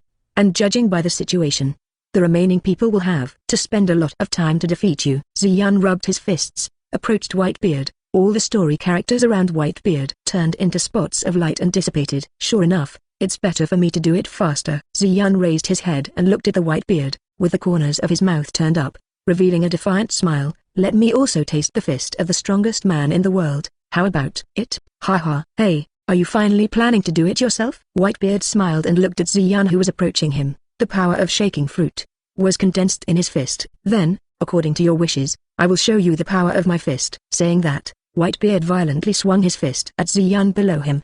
The fist containing their power of the shaking fruit directly broke through the air, and approached Ziyun's head with a violent wind. Looking at the fist in front of him, Ziyun didn't dodge, tilted his head back slightly, and then slammed into Whitebeard's fist. Boom! Purple lightning and huge vibrations came from the place where Ziyun and Whitebeard came into contact. What's the matter, Whitebeard? Have you run out of strength? Is this your fist? It's so soft that it doesn't look like a man at all. Hey! Ziyun held Whitebeard's fist and laughed crazily. Boy, you really dare to say it? Whitebeard opened his mouth and suddenly increased the force of his fist, while the ground under Ziyun's feet collapsed instantly, and cracks continued to spread around. Not enough. The muscles on Ziyun's body instantly swelled, and his whole body was straight up a lot, and he just stood up against the Whitebeard's fist. Afterwards, Ziyun thrust his head forward suddenly, and the purple thundercloud's strength exploded in an instant. Boom, boom, boom. Page 419. With a huge strength and the violent thunder, Whitebeard's fist was instantly hit behind Whitebeard, and his body was also driven back 3 steps in a row,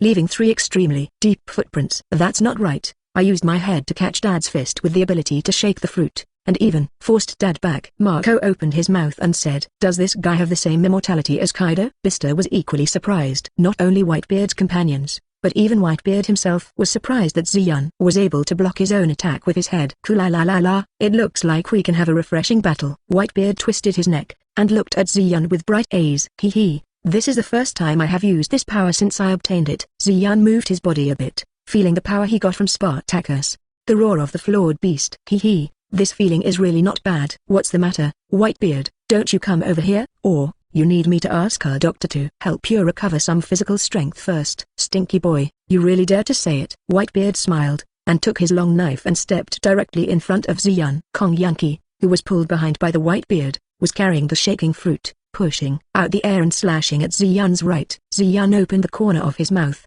clenched his left fist, and slammed into the milky white light circle on the blade. Accompanied by the huge shock, Ziyun was directly blown away, and Whitebeard retreated again and again. The moment Ziyun landed on the ground, he bent his feet and stepped down. As the ground subsided, Ziyun instantly disappeared in place and appeared in front of Whitebeard. Ziyun ignored the power of the shaking fruit on Whitebeard's knife, and grabbed Whitebeard's long knife with both hands directly through the milky white light circle on the knife. Immediately, a shocking force spread along Ziyun's arm and spread throughout Ziyun's whole body. However, on the outside of Ziyun's body, not only did there not appear any wounds, but, because of absorbing the damage from the Zenzen fruit, the muscles on Ziyun's body became more tangled and swollen, and the arms holding the blade were even more bruised. It's not enough. This level of strength can't make me reach my limit at all. Ziyun rolled the magical lightning produced by absorbing damage all over his body, raised his hands suddenly, and lifted Whitebeard up through Kong Yankee of Whitebeard. Boom! After being lifted to the highest point,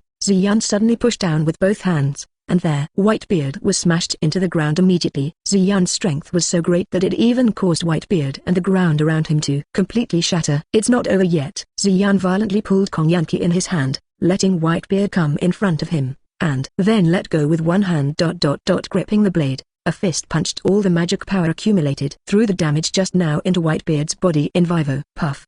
The damage caused by the Zenzen fruit was compressed and punched into Bbook's body by Ziyun's Bbook technique. Even with Whitebeard's physical strength, It was unbearable. For a while, instantly let go of the hands holding his weapon, spit out blood, cut through the air and flew out backwards. Cough, cough. Whitebeard clutched his abdomen that was hit just now and looked at Ziyun, who was brandishing his weapon, approaching him. What an exaggerated kid. What kind of ability do you have? Whitebeard said. It depends on how much you can dig. Whitebeard. Ziyun inserted Kong Yun into the ground, and rushed towards Whitebeard again. Boom boom. Ziyun, who came in front of Whitebeard, kept waving his fists to attack Whitebeard, and, because of the ability of the roar of the beast, Ziyun also gave up his fighting skills and relied entirely on the existing abilities of his body fight with Whitebeard. The members of the Whitebeard pirates outside the arena could only see the after-images of Ziyun and Whitebeard's fists constantly colliding together, and avoided the earthquake caused by Whitebeard and the purple lightning that Ziyun's body continuously emitted to their surroundings. Affected by "It's too exaggerated," that black-haired admiral actually used his physical body to fight for so long with the old man who uses the Zenzen fruit. Even that Kaido, in the face of an attack like Papa's, already has no stamina. Joz walked to Marco and said, "Well Joz, you can stand up now." Bista said with some surprise. "It's been 10 minutes now." That Miss Tsunade and Miss Scathach are still very punctual. Just after 10 minutes, I feel that my body has regained its freedom. Page 420. Joz looked at Tsunade and Scaha on the opposite side with some trepidation. Hee, it's rare to see something that scares you, Joz. Marco patted Josie's shoulder. However, it's understandable. After all, she is the woman next to Ziyun. Boom. While Marco Hai was talking to Joz, the battle between Ziyun and Whitebeard had come to an end. Because Ziyun used the treasure from Spartacus, and his own physical fitness is extremely strong, Ziyun was able to absorb the power of the shaking fruit of Whitebeard very well, and it did not exceed his physical strength, the limit of damage that can be absorbed. On the other hand, Whitebeard, because he was constantly subjected to the counter-shock force from the Zenzen fruit and the magic power from Ziyun, his physical strength had slowly reached the limit, and the strength of his fists is constantly weakening. Ziyun was keenly aware of this. It looks almost the same. Thinking of this, Ziyun changed his hands into fists and grabbed Whitebeard and threw them at his arms. "It's time to end, Whitebeard." Ziyun opened his mouth, and the magic power generated by absorbing the damage on his body quickly gathered in front of his mouth. Soon, a purple-red ball of light containing enormous energy appeared in Whitebeard's sight. Whitebeard frowned, and just about to raise his foot to kick Ziyun, the magic power contained in the ball of light exploded suddenly, forming a wave of laser with extremely penetrating power that penetrated Whitebeard's abdomen and landed on the edge of the inherent barrier. Boom! A huge explosion sounded from a distance, and the fiery red light reflected half of the sky of their inherent barrier. Ziyun smiled, and put down his hands that were holding onto Whitebeard. "Do you still want to fight, Whitebeard?" "Ku-la-la-la-la, there is no need to call." Whitebeard shook his head, and covered his abdomen with one hand that was bleeding continuously. "That shot just now, if I aimed well, I'd be dead. Compared to me, Ziyun, I lost." Whitebeard smiled helplessly. "I don't care if it's the strongest man in the world. This title, but losing to others in a row for one day really makes me feel a little confused. From today, you, Blue Star, are the world's strongest man and world's strongest woman. Already, if those guys outside know, they should be surprised. However, the strongest man and the strongest woman, if you think about it this way, you and Scathach are really a good match. Ku-la-la-la-la. Hey, I didn't expect you to be quite good at talking." At some point, Scatha stood by Ziyun's side. Scaha held Ziyun's waist, pulled Ziyun towards him, and pressed him on his chest. "As my man, he is strong, isn't it natural?" "Father, are you okay?" Seeing that the battle was over, Marco rushed to Whitebeard's side. "Let me heal you." The other Whitebeard's partners who came over also looked at Whitebeard a little anxiously. "Oh, please, Marco." Whitebeard laughed. Ziyun put one hand around Skahadi's waist, smiled at her, and then lifted the inherent barrier, and everyone returned to Dragon Palace City again. "Whitebeard, in this way you will miss me 2 devil fruits. Don't forget to ask someone to send them to me later." "Ku-la-la-la-la.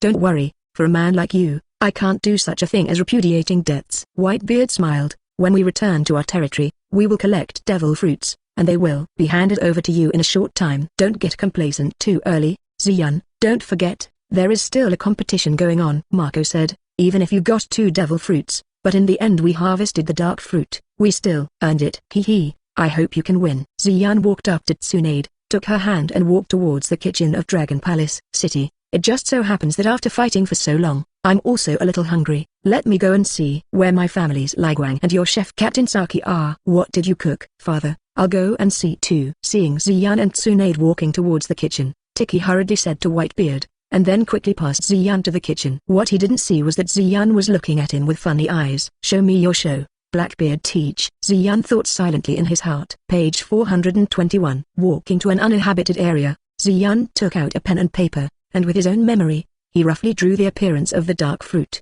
and handed it and a fruit to Tsunade. Tsunade, use the transformation technique to change this fruit into this shape. Although he didn't know what Ziyun was going to do, Tsunade still nodded, and according to his words, he turned the fruit in Ziyun's hand into a dark fruit. Hee, now that you're done, you're ready. Next, don't let me down, Blackbeard Tiki. Throwing dark fruit up and down, Ziyun walked into the kitchen with a smile on his face. And here, all kinds of dishes made by Minamoto Reimitsu and Saki have already been arranged. As for Ziyun and Tsunade who came in, Tiki, who entered the kitchen first, instantly focused his gaze on the dark fruit that was flying up and down in Ziyun's hands. On the body. Honey, you're here, try the food I just made. As soon as Ziyun walked into the kitchen, Minamoto Reimitsu found him, and quickly came to Ziyun with a plate of sushi. Come on, open your mouth. Ah. Ziyun smiled and opened his mouth to swallow the sushi handed over by Minamoto Reimitsu, and at the same time swallowed Minamoto Reimitsu's finger holding the sushi. Ah, Yun, you really are biting my finger. Minamoto Reimiko blushed and complained. Sorry, because Liguang also looks delicious, so I bit too deeply for a while.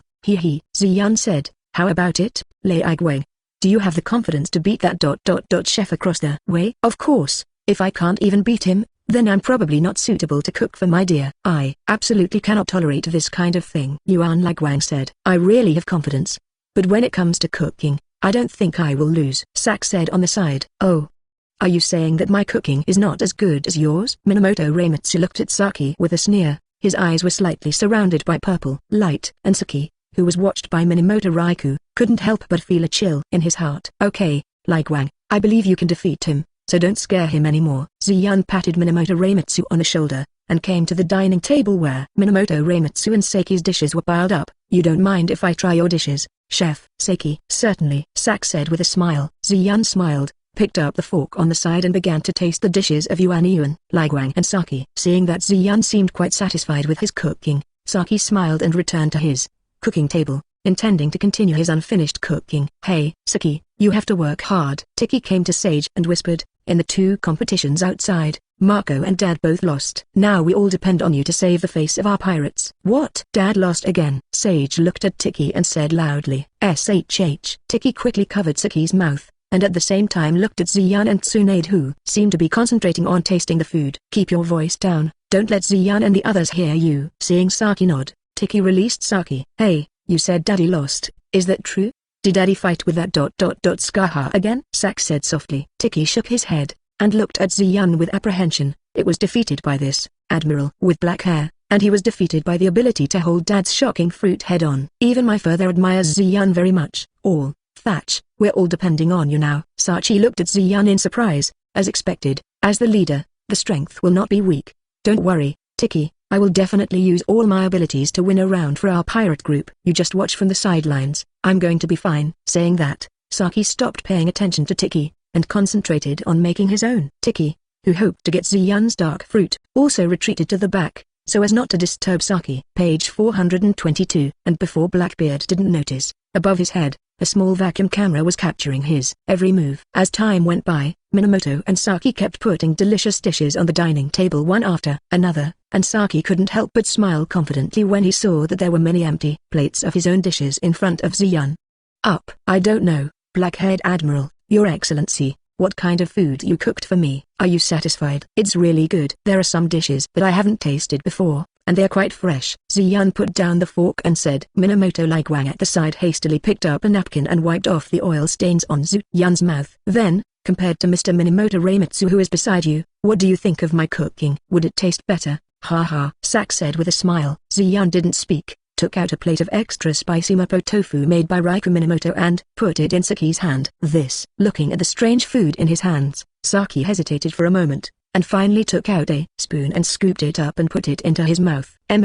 This taste. Sage, what's wrong with you? Tichi asked quickly, although he didn't really care about what would happen to Sage, but now he was counting on Sage to help him win the dark fruit, so he really didn't want anything to happen to Sage. Saki looked at Tiki. It's really delicious. Tiki, Saki ignored Tiki's surprise, picked up a spoon and kept sending food into his mouth, and soon, a plate of mapo tofu was drained. Ziyun handed over a glass of milk and put it in Saki's hand, How about it? Do you still think your cooking skills are better than my lay queen's? If you are not convinced, there are many other types of dishes here. You are welcome to challenge. Hee. For the sake of my dear, I have studied cooking desperately, especially Chinese cuisine. I am confident that no one in this world can cook better than me. Minamoto Reimitsu looked at Saki. So, you should admit defeat. Hearing Ziyan and Minamoto Reimitsu's words, Saki frowned after drinking all the milk in their cup, walked to the other dishes made by Minamoto Reimitsu, and tried some. How's it going, Sage? Tiki asked hurriedly. Sorry, Tiki. Maybe I'm going to embarrass our pirates, Sak said with a remorseful face. Why is it like this? Tiki looked anxious. However, although your cooking is not as good as Raiku's, it is still very good after all. If you are willing to hand over your recipe later, this dark fruit. It's not that I can't give it to you. Ziyan threw away the fake devil fruit in his hand, and continued. If a devil fruit that we don't use can make my friends eat more different dishes, I would be willing. What you said is true, Ziyan. Tiki looked at Ziyan excitedly and said. After seeing Ziyan nodding, Tiki looked at Saki expectantly. Anyway, it's not a particularly unusual thing, and I'm still very happy that my cooking can be appreciated by the Blue Star leader. After the banquet is over, I will organize the dishes I know into recipes and give them to you, Sak said. Since this is the case, then this devil fruit will be placed with you first. Ziyan turned around and pulled Yuan Liguang and Tsunade out of the kitchen. At the same time, all the dishes in the kitchen were also driven by Ziyan's power and floated into the air. Wait. Is this giving me the dark fruit? Sage who caught the fruit said. The captain of the 4th division of the Whitebeard pirates, I can still trust you. Ziyan waved his hand, and Nian's power was fully activated, bringing up a gust of wind, and instantly disappeared in front of Saki and Tiki, and appeared in the banquet hall of Dragon Palace City. Kula-la-la-la, Ziyan, you brought out all the dishes of our chef Saki and your Minamoto Reimitsu. Seeing Ziyan and others suddenly appear with the dishes, Whitebeard laughed and said. Page 423. Don't be too happy, Whitebeard. Ziyan put down the cooking, took out a tablet connected to the camera in the kitchen, and came in front of Whitebeard. Although there is no network in this world, the two gadgets made by Tesla can also maintain a connection within a certain range. However, Ziyan is still most satisfied with the handheld camera that Tesla made for himself, even though it is still kept by Skyha. Well, what are you? Seeing the square thing that Ziyan took out floating in front of him, Whitebeard and his partner couldn't help being stunned. Ziyan ignored them, and after ensuring that most of the people on the Whitebeard side could see the screen clearly, he turned on the camera with telekinetic power. Soon, in the kitchen, the sight of Tiki and Saki appeared in the eyes of Whitebeard and their others. Hey, Tiki, do you think I want to eat this devil fruit? Although I don't want to become a landlubber, but from what Ziyan said, the ability of this devil fruit seems to be quite powerful. Although their people are not interested in it. On the screen, Saki turned his back to Tiki and said. Seeing this scene, the Whitebeard looked at Ziyan suspiciously, not knowing why he showed him this thing. Tich didn't answer Sach's words, and stared straight at the dark fruit in Sach's hand. Do you want to make a move? But this is Fishman Island, and Dad, they and the Drake pirates are all here. Even if they succeed, it will be very difficult to escape from here. Tik thought to himself. There was hesitation in Tiki's heart, but unfortunately, Saki didn't intend to give him a chance to hesitate. Forget it, since it was so hard to get such a one devil fruit from there.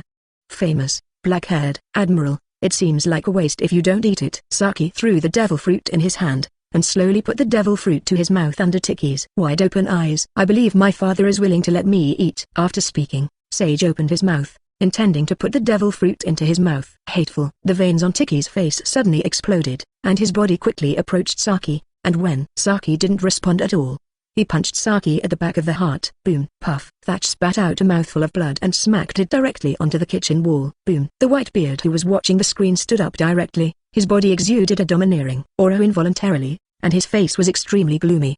The soldiers of the weak Dragon Palace City immediately fell on the face. Fortunately, Ziyan covered the entire hall with telekinesis ahead of time, so the domineering arrogance of the Whitebeard King did not spread to other places, and Tiki did not notice their abnormality. Whitebeard, wait a moment, don't you want to know the reason? Ziyan stopped Whitebeard and the other members of the Whitebeard pirates. Saki, no. Tsunade left something on him, and he will save his life. Whitebeard gave Ziyan a gloomy look, and strode out. He walked directly towards the kitchen, followed by the other members of the Whitebeard pirates. I knew it would be like this. Ziyan shook his head, fixed his eyes, and looked at Bebeard and the others. Boom. In an instant, heavy spiritual pressure and telekinetic power directly covered Whitebeard and the others, especially concentrated on Whitebeard and several captains. Whitebeard had injuries in the first place, and Ziyan took special care of him, so at this time, even he, as the four emperors, could hardly act. Ziyun, you bastard. Whitebeard looked at Ziyun gloomily in his youth, and the violent killing intent began to condense on him, but before he broke out of the encirclement of spiritual pressure and telekinetic power, he was directly strangled by the two. Exhausted, Ziyun ignored Bbook and the others, but used telekinesis to place the screen in front of everyone's eyes. On the screen, the scene in the kitchen is still going on. At this moment, Tiki has snatched the dark fruit from Saki. Cough, cough, Tich, why are you doing this? Sage coughed out a mouthful of blood. If you want this devil fruit, just tell me directly. With the relationship between the two of us, I'm willing to give it to you. I'm sorry, my friend,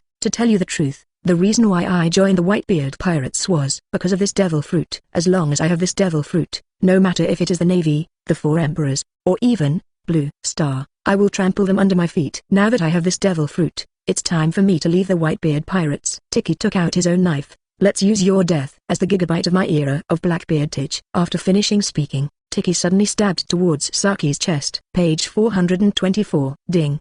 Tiki stared blankly at the green screen that suddenly appeared on Saki's chest. Just as he was about to take action, the green screen in front of him instantly turned into the rope and tied Tiki's body. Tiki, who came over from the screening, hurriedly used his arms, trying to break free from their green rope. However, the rope formed by Ziyun's thoughts is obviously not something that Tiki can break free now. Ziyun smiled, moved his thoughts, and the rope left and brought Tiki towards the hall of Dragon Palace City. As for Saki and Ziyun, he also split a part of his telekinetic power, dragging him towards his 100 years. Boom. Tiki, who came to the hall, was slammed to the ground by Ziyun. Then, Whitebeard, I leave it to you now. With that said, Ziyun loosened the telekinetic power and spiritual pressure that restricted Bbook and the others. But at this moment, seeing Ziyun's group and Bbook and others in front of him, Tiki froze in place, holding the dark fruit tightly. His hands were also loosened. Boom. Dark fruit that fell to the ground. In a puff of smoke, it turned into an ordinary fruit. Seeing this scene, Tiki immediately, realizing that I was deceived by Ziyun, immediately looking at Ziyun with resentful eyes. At the same time, I was also puzzled by why Ziyun did this. After Whitebeard was silent for a while, he walked towards Tiki and Sage, who came to the hall behind. Wait, Dad, you listen to my explanation. Seeing Whitebeard approaching, Tiki said in horror, I didn't mean to. I did. Whitebeard ignored Tiki, directly past Tiki, and came to Sage. Sage, are you alright? Whitebeard knelt down in front of Sage and asked, Father, I'm fine. Sage touched his chest in a strange way. I just felt that my heart was going to be broken by their shock. But now it doesn't seem to be a serious problem. After finishing speaking, Saki looked at Tiki with extremely complicated emotions. Not only Sage, but other members of the Whitebeard Pirates also looked at Tiki lying on their ground with complicated eyes when they learned that Sage's injuries were not serious. At this time, Ziyun had already released the telekinetic rope on Tiki's body. But Tiki didn't dare to move around at all, and was kneeling in the direction of the Whitebeard at the moment, with his head firmly attached to the ground. Well, this is. Sage looked at the small slug crawling out of his back with a little doubt. The little slug exuded a greenish light, got down from Saki's body, and slowly crawled to Tsunade's side.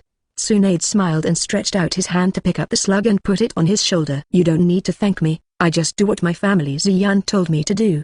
Tsunade smiled and said to everyone in the Whitebeard Pirates who were looking at him, so it was you who treated me. Saki touched his chest and stood up. Anyway, thank you. Seeing that Saki was fine, Whitebeard looked at Tiki who was kneeling behind him. Tiki, do you have anything to say? Whitebeard said with a gloomy expression. You should know that you have committed a big taboo on our pirate ship. Father, please forgive me. This must be Ziyun's conspiracy, otherwise. But, after all, you did something to Thatch, Teach. Whitebeard interrupted Tiki, and, I want to kill him. Regardless of, for some reason, since you made such a mistake, our pirate group can't tolerate you anymore. Page 425. However, I also want to know why you target Tiki so much, and even tempt him with fake dark fruits. Whitebeard turned his head to look at Ziyun. Ziyun smiled and pointed to his own eyes. If I say, my eyes can see some of the future.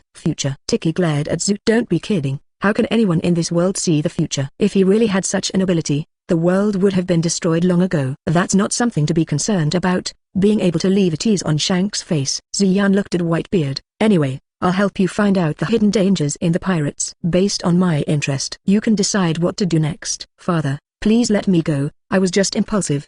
Please forgive me. Tiki looked at Saki with tears all over his face. Hey.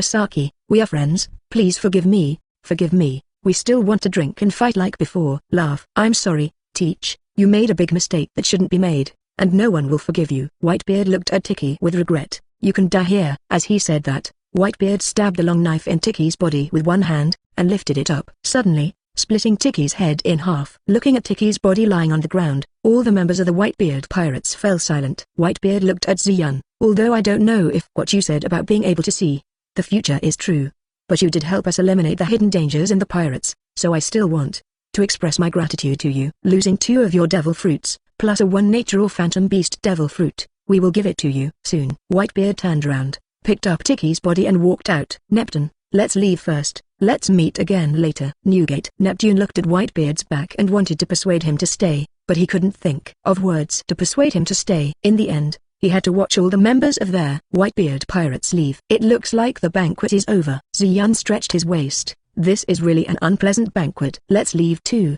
Let's all go to the places we are interested in. Ziyun said to his companions. Wait, Your Excellency Ziyun, are you leaving now? Princess Otoham stepped forward and said. The banquet has become like this, and I am not interested in participating. Ziyun shook his head.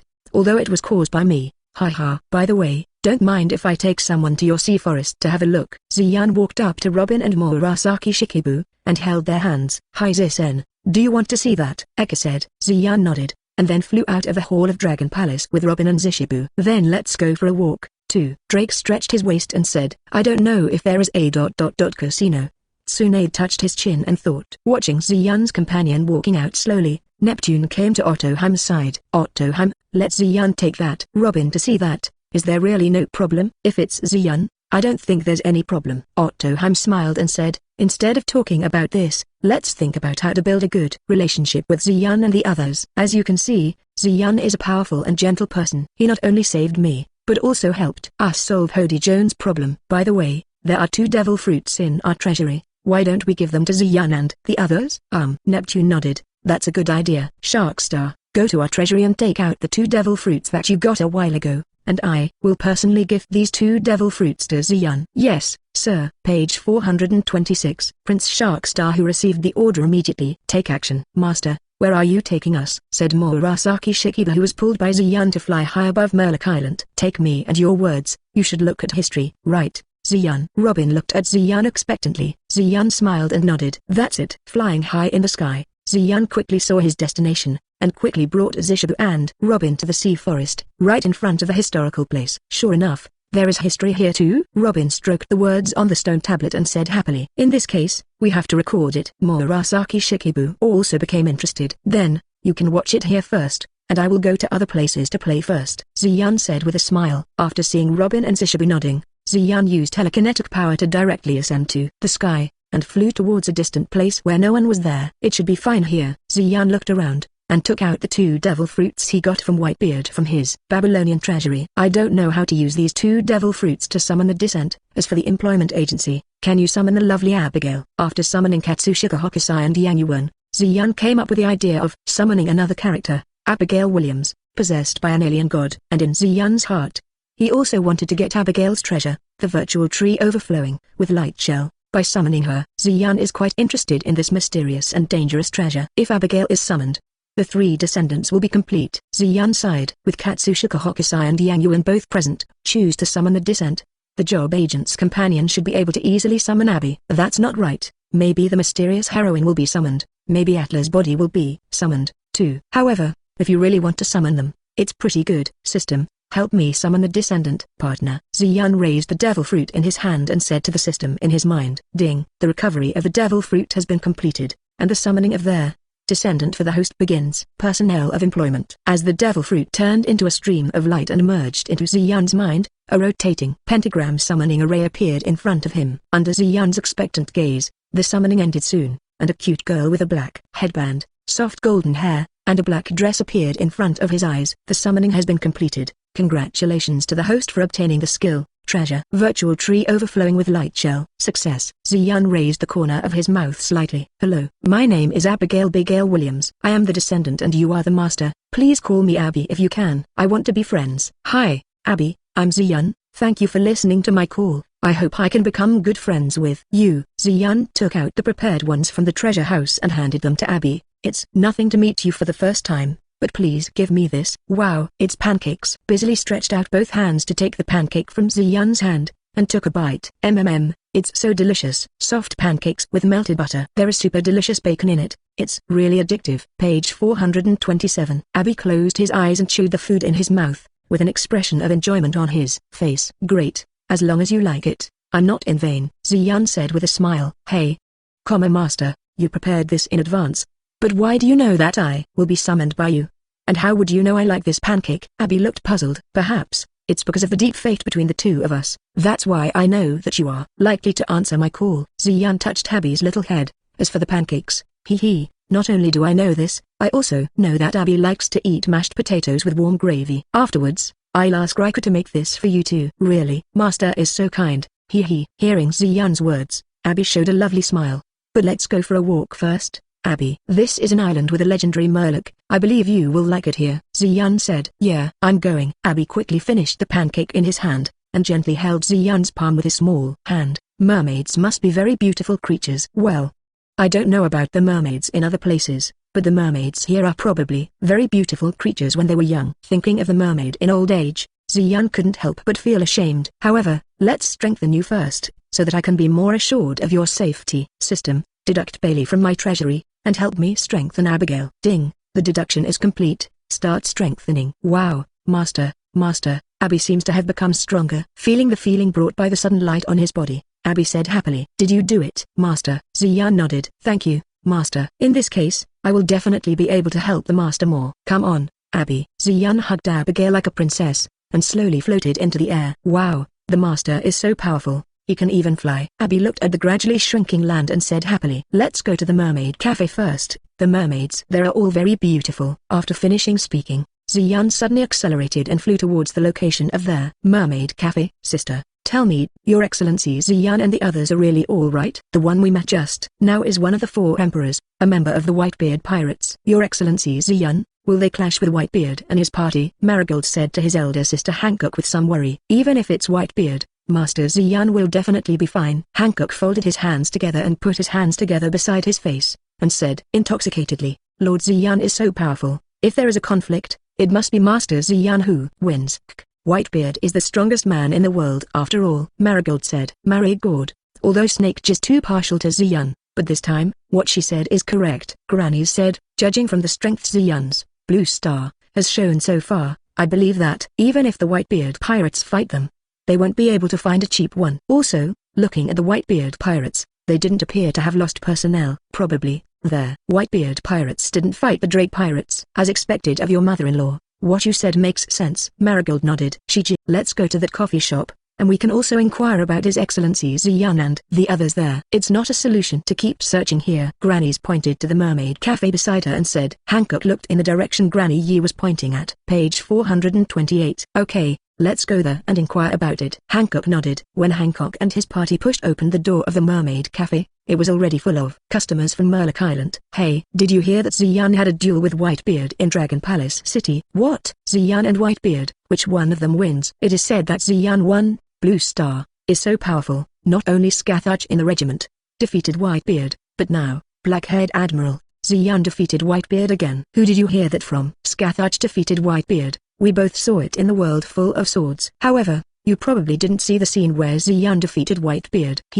Let me say that your ability to obtain new information is not as strong as mine. I heard it from members of the Whitebeard pirates. When the Whitebeard pirates left the Murloc Island just now, I was on the sidelines, and I heard the members of the Whitebeard pirates discussing this with my own ears. Moreover, I also got a breaking news, that is, Ziyan helped them find out a traitor in their Whitebeard pirates. It seems that your big ears are not in vain. Blue Star, it's really amazing. In this way, they will have the strongest man in the world there and world's strongest woman. But that Scath and Ziyan are really a good match, don't you think? It's up to you to say that a man like Ziyan is probably only worthy of a woman like Scathach. You saw it just now, right? Scatha is like a queen, exuding a fierce aura all over her body. Just being glanced at by her eyes makes me feel like I can't stand anymore. Such a woman, surely only His Excellency Ziyan can be with her. That's great. I also want to be Master Ziyan's partner. The young mermaid girl covered her face and said shyly, boom. What did you two say? Hancock walked to the table of the 2 female mermaids who were discussing,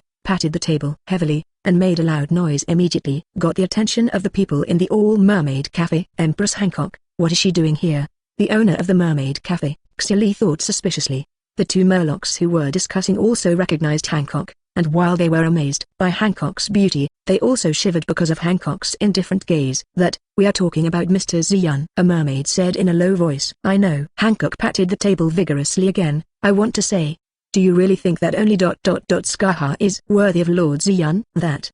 What do you mean?" The mermaid shrank her ears and said. Hancock frowned, stood up, helped his beautiful hair, and looked at the two mermaids with a smile. "You say, compared to that, Skathach, I am brighter." "Good, so beautiful." The two mermaids were full of love. Although the two of them are women, they are still attracted by Hancock's appearance. Not only, therefore, the customers and clerks of the Mermaid Cafe were also attracted by Hancock. That, you are more beautiful," one of the mermaids immediately said. Page 429. "Are you stupid?" Another mermaid shook his head and looked at his partner. "Master Skathach is obviously more beautiful. Not only that, Lord Skathach's aura is also extraordinarily attractive." "Ah, I really want to follow a queen like Lord Skathach." Hearing the mermaid's words, Hancock, who has always been extremely confident in his appearance, immediately darkened. "Hancock, calm down, this is Whitebeard's territory, don't cause trouble here." The mother-in-law who knew Hancock's character quickly said to Hancock, for fear that Hancock would make a sudden move. Hancock ignored his mother-in-law, and quickly raised his hands like hearts to point at the two mermaids. Sweet and sweet. A pink ray shot out from Hancock's hand, passing over the bodies of the two mermaids, and their two Murlocs immediately turned into humanoid statues.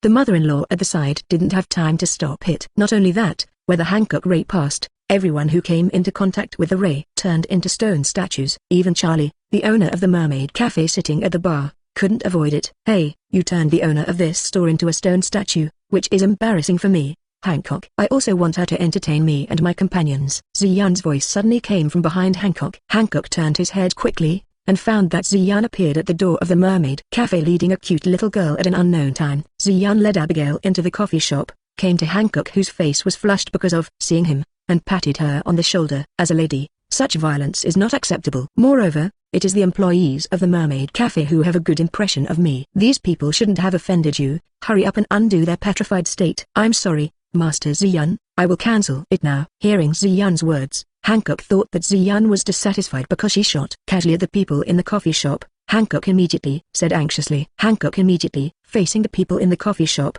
he released his fruit ability. The petrified person immediately returned to a normal state. "What's wrong with me?" After recovering from the stone statue, Xiali looked at her hand suspiciously. "I seem to have forgotten something." Not only her, but other petrified people also had puzzled expressions. "Great, Boss Charlie, you're fine." A mermaid clerk in a coffee shop threw herself into Xiali's arms. "What's the matter, Case? What happened to me just now?" Looking at the clerk in her arms, Xiali said doubtfully. "Do you forget it?" Case raised his head. "Just now you were turned into a stone statue by that Empress. It was Lord Ziyun who saved you and everyone." Hearing what Case said, Xiali looked in surprise at Ziyun and Abigail who were slowly walking towards her. "That, Master Ziyun, they just lost some memories due to the influence of my ability, and nothing will happen." Hancock ran behind Ziyun. "Please don't be disgusted by it." I know." Ziyun turned his head and smiled at Hancock. "I'm still very clear about your fruit ability. Also, I don't hate it." "Yours, after all, everyone is fine." Ziyun turned his head and looked at Xiali in front of him. "Boss Xiali, don't you mind bringing me some special dishes from your restaurant for the little girl next to me?" With that said, Ziyun knelt down, hugged Abigail under Abigail's surprised eyes, and placed her in front of Xiali. "What a lovely little girl." Xiali took a puff of her pipe. "Thank you for what happened just now. We will prepare our best dishes for you. Please find a seat first." "That smoking is not a good boy." Page 430. Abby said weakly to Charlie. Xiali was stunned. Sorry.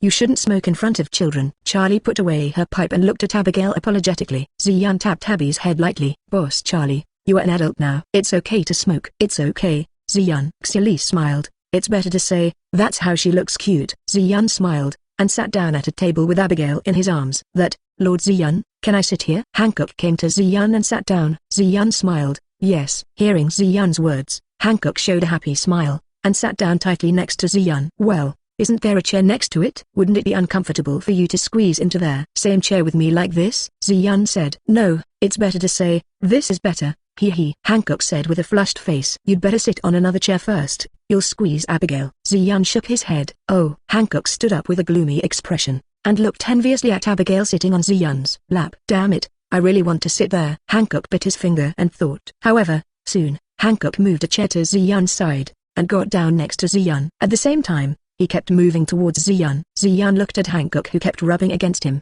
and shook his head slightly. "Hancock, are you here on Murloc Island this time?" Hancock took a deep breath, and looked at Ziyun firmly. "Get married, Ziyun." "What?" Hearing Hancock's words, the surroundings screamed in surprise. "He. It seems His Excellency Ziyun is very popular." Xiali personally brought a plate of fruit to Ziyun's table and put it down. "No, no, I can't let the master be taken away by bad boys." Abby changed his position and hugged Ziyun tightly, as if afraid that Hancock would snatch Ziyun away. "Yes, we can't let it go. Ziyun was taken away. Simply ruin this woman." Abby suddenly changed his tone, and said in a slightly gloomy tone. At the same time, his originally healthy wheat-colored skin quickly turned pale, and a keyhole-like pattern slowly appeared on his forehead. "Abby." Ziyun shook Abigail on his body suspiciously. Under Ziyun's call, Abigail's skin quickly returned to its original color, and the lines on her forehead disappeared quickly. What happened to me just now, master?" Seeing Abby's puzzled expression, Ziyun said, "You said just now that you were going to destroy Hancock." "Hey, I don't have one, master," Abigail said quickly. "Is it the influence of foreign gods?" Ziyun took a deep look at Abby, and decided to take a good look at her condition afterward. "Never mind, Hancock." Page 431. Ziyun looked at Empress Hancock at the side. "However, you are so sudden." "However, what you need to know is that I already have my wife by my side. You should know this too." "I don't mind." Hancock gritted his teeth. "As long as I can be with Lord Ziyun, I can overcome this." "I originally thought that a person with your personality would not be willing to do this." Ziyun shook his head. "However, you should know that being on my side is equivalent to completely standing on the opposite side of the Navy and the world government." "Have you thought it through?" Hancock nodded. "I have already thought about this very clearly on the way to Mermaid Island." "Is that so? In this case, why don't you stay on the Golden Deer for a while and see if you can adapt?" Ziyun said. "Really?" Hancock said happily. After seeing Ziyun nodding, Hancock directly covered his forehead and fell on Ziyun's body, tightly closing his eyes with a happy smile on his face. "Hancock, what's wrong with you?" Ziyun said. "Master Ziyun, please don't worry." Hancock just passed out because of being overjoyed. The mother-in-law stepped forward and said, "Hancock's system is really special." Ziyun shook his head. "Master, do you really want to marry this woman named Hancock?" Abigail hugged Ziyun, pressed against Ziyun and asked. "Why?" "Abby doesn't like Hancock. She attacks others casually. She must be a bad child. I'm worried that she will teach their master bad," Abby said worriedly. Ziyun patted Abby on the back. "Don't worry, Hancock is also a very cute girl to a certain extent." "Of course, Abby is cute too." As he spoke, Ziyun gently pinched Abigail's lovely face with his hands. "Really, master treats me like a child." Abigail pursed her lips in dissatisfaction. "Abby, isn't he just a child?" "Ha ha." Ziyun laughed. "Really, master is also a bad boy." Abigail raised her small fist and beat Ziyun's chest continuously. "Your Excellency Ziyun, hello." When Ziyun and Abigail were fighting, grandmas walked up to them. "What's the matter, Gyurolioza?" Ziyun supported Hancock, looked at grannies and said, "I want to know, if Snake Princess is with your Excellency, would your Excellency be willing to help us protect the Amazon Lily?" The mother-in-law said with a little worry, "The Navy and the others." "Needless to say, Gyurolioza," Ziyun interrupted grannies, "since the Empress is willing to join us, Amazon Lily, I will naturally provide protection. If I have time later, I can go to your country first and then make some arrangements that will protect your country." "I think you won't stop it." "Of course, your Excellency Ziyun. It's better to say that we very much welcome your arrival." Grandmas quickly said, "I heard that you like to collect devil fruits very much, so I will give this animal-type devil fruit to you." Saying that, grandmas took out a devil fruit from behind and sent it to Ziyun. "Hey, this is really a surprise." Page 432. Ziyun smiled. The devil fruit floated directly from Granny's hand, and fell into Ziyun's treasure house of Babylon. "Okay, let's take Hancock back to your place to rest first." Ziyun supported Hancock in the hands of her two younger sisters. "When she wakes up, you tell her that I will notify her when I leave Mermaid Island." "Okay," the mother-in-law replied, and then she left the Mermaid Cafe with a group of 9 snake pirates, planning to take Hancock back to the ship to rest. "How could you have imagined that even the most beautiful woman in the world would fall in love with you, your Excellency Ziyun?" Xiali sat opposite Ziyun, and said with her chin propped up, "How can there be such a great charm? It's just a coincidence of marriage." Ziyun planted a one grape and put it into Abigail's mouth. "Boss, are you not fascinated by me?" "Ha ha. That's not certain." The corners of Xiali's mouth curled up. "Maybe, I've already fallen in love with you." "Ha ha." Ziyun shook his head, unable to deny Xiali's joke. "Your Excellency Ziyun, great, I finally found you." At this moment, Prince Sharkstar pushed open the door of the Mermaid Cafe and walked in. "These are two devil fruits that my father gave you. Although they are not special fruits, please accept them." Neptune still has this kind of thing. The corners of Ziyun's mouth raised, and he accepted the 2 devil fruits. Go back and tell Neptune, I am very happy to receive his gift. I will tell my father, then I won't bother you. I hope you can have a pleasant holiday in Fishman Island. Sharkstar took a look at Abigail, whom he had never seen before, and quickly left. I really don't know why you collect so many devil fruits. Xiali shook her head. You have obtained so many devil fruits from various characters, but you have never heard that you or your companions have used the abilities of these devil fruits. Could it be that none of your companions are willing to eat these devil fruits? Hee. Do you want to know why I collect devil fruits? Ziyun smiled. It's not impossible. If you become my partner, you may know. Speaking of which, I am still very willing to have a mermaid companion on board, or try to use the divination you are good at to see if you can find out the reason. Ziyun continued, I have heard that what you have predicted will definitely come true. Speaking of which, I really want to see your divination. I don't like divination. Let's forget about it. Shaking his head, he got up, and slowly moved towards the counter. I won't entertain the 2 of you. Please enjoy our coffee shop to your heart's content. Following Xiali's departure, other shop assistants at the Mermaid Cafe leaned over and greeted Ziyun excitedly. Really, the work is not so positive. Xiali sighed helplessly. Forget it, you can do whatever you want. After accompanying Abigail to eat the special dishes of Fishman Island at the Mermaid Cafe, Ziyun took Abigail to play in various places in the Fishman Island, and amidst Abigail's laughter, the night gradually took over the Fishman Island. Although during the period, Neptune had someone invite Ziyun to rest in Dragon Palace City.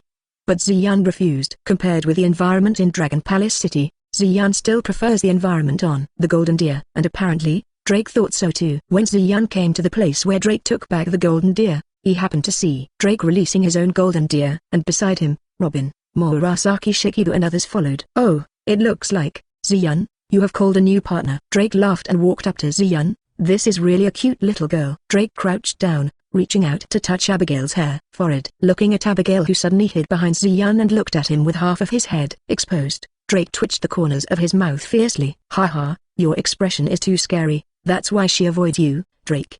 Tsunade laughed and walked to Drake, patted her on the shoulder. Let me do it.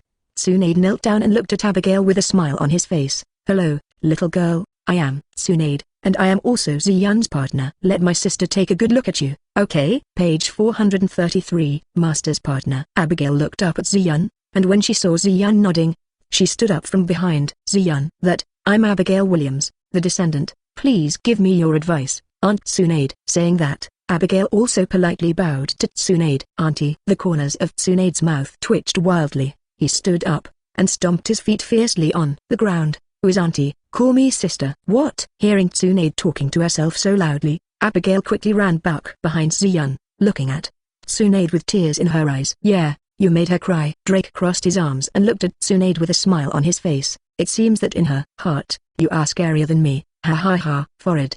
Tsunade held his forehead with one hand, and shook his head with a headache. Sure enough, children are really troublesome. Hey.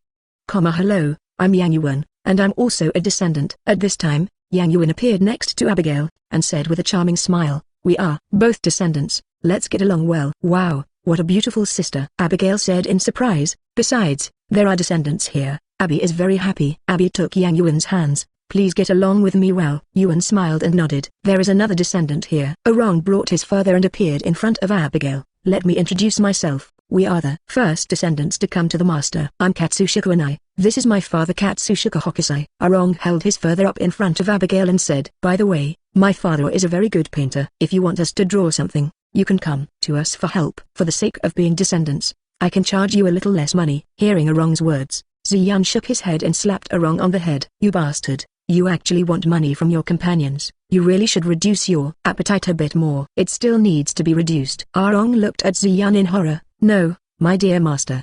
The only thing I need is food intake. Please don't reduce it for me. In this case, when will the task I entrusted to you be completed? Ziyun held out his hand to Orong.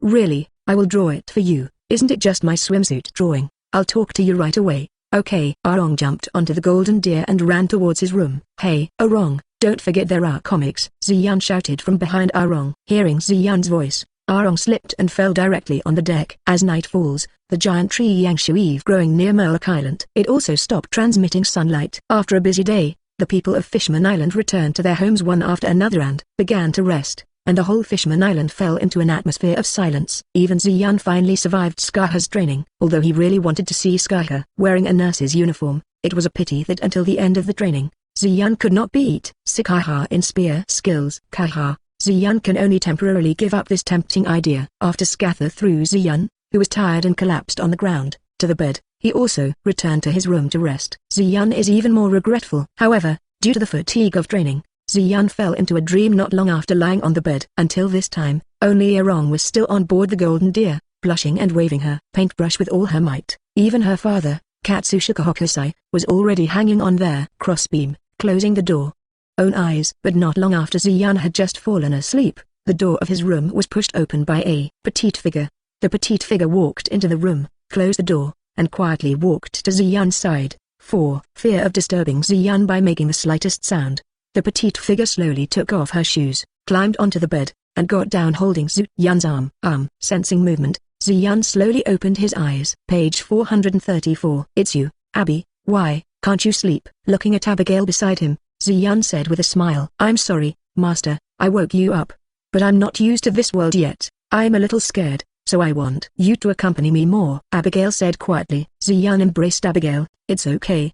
The partners here are all very nice people. And I will stay by Abby's side. You don't have to worry. Thank you, Master. Abby rubbed against Ziyun's arms and said, Hey, Master, you just said that you will always be by my side, right? Abigail's tone suddenly changed, somber. Ziyun leaned back slightly, Abigail in his arms. At this moment, Abigail has completely changed her appearance. Skin completely turned pale. The originally blonde hair became pale, and the blue pupils also turned into an unexpected red. What impressed Ziyun most was the keyhole of purple light on Abigail's forehead. Through the keyhole, Ziyun seemed to see some indescribable powerful creature approaching him. Hello, my dear master. Abby cupped Ziyun's face with both hands. Don't be afraid, I am the Witch of Salem. Knowing that the moment you summoned me, I have been watching you. But my body has always been occupied by the superficial me, which made it impossible for me to talk to you properly. Until the moment you strengthen us, I can slightly affect the outside me. And now that she is asleep, I can take advantage of this time to greet you well. Sure enough, as I expected, Master, you will not be affected even if you look at the realm of this abyss. Abby held Ziyun's head and approached his forehead. Come here, my master, come to my world. Enjoy this level of sight happily. If it's you, you must be able to bear it. Ziyun, who was close to Abigail's forehead, felt more and more clearly the mystery of their world behind Abigail's keyhole. Really, if I hadn't obtained the treasure, Gwenki's virtual tree, before seeing this scene now, I'm afraid it would be quite a headache. Ziyun took a deep breath and slowly calmed down his rapid heartbeat. After it looks like, I need to practice this power well and get familiar with it.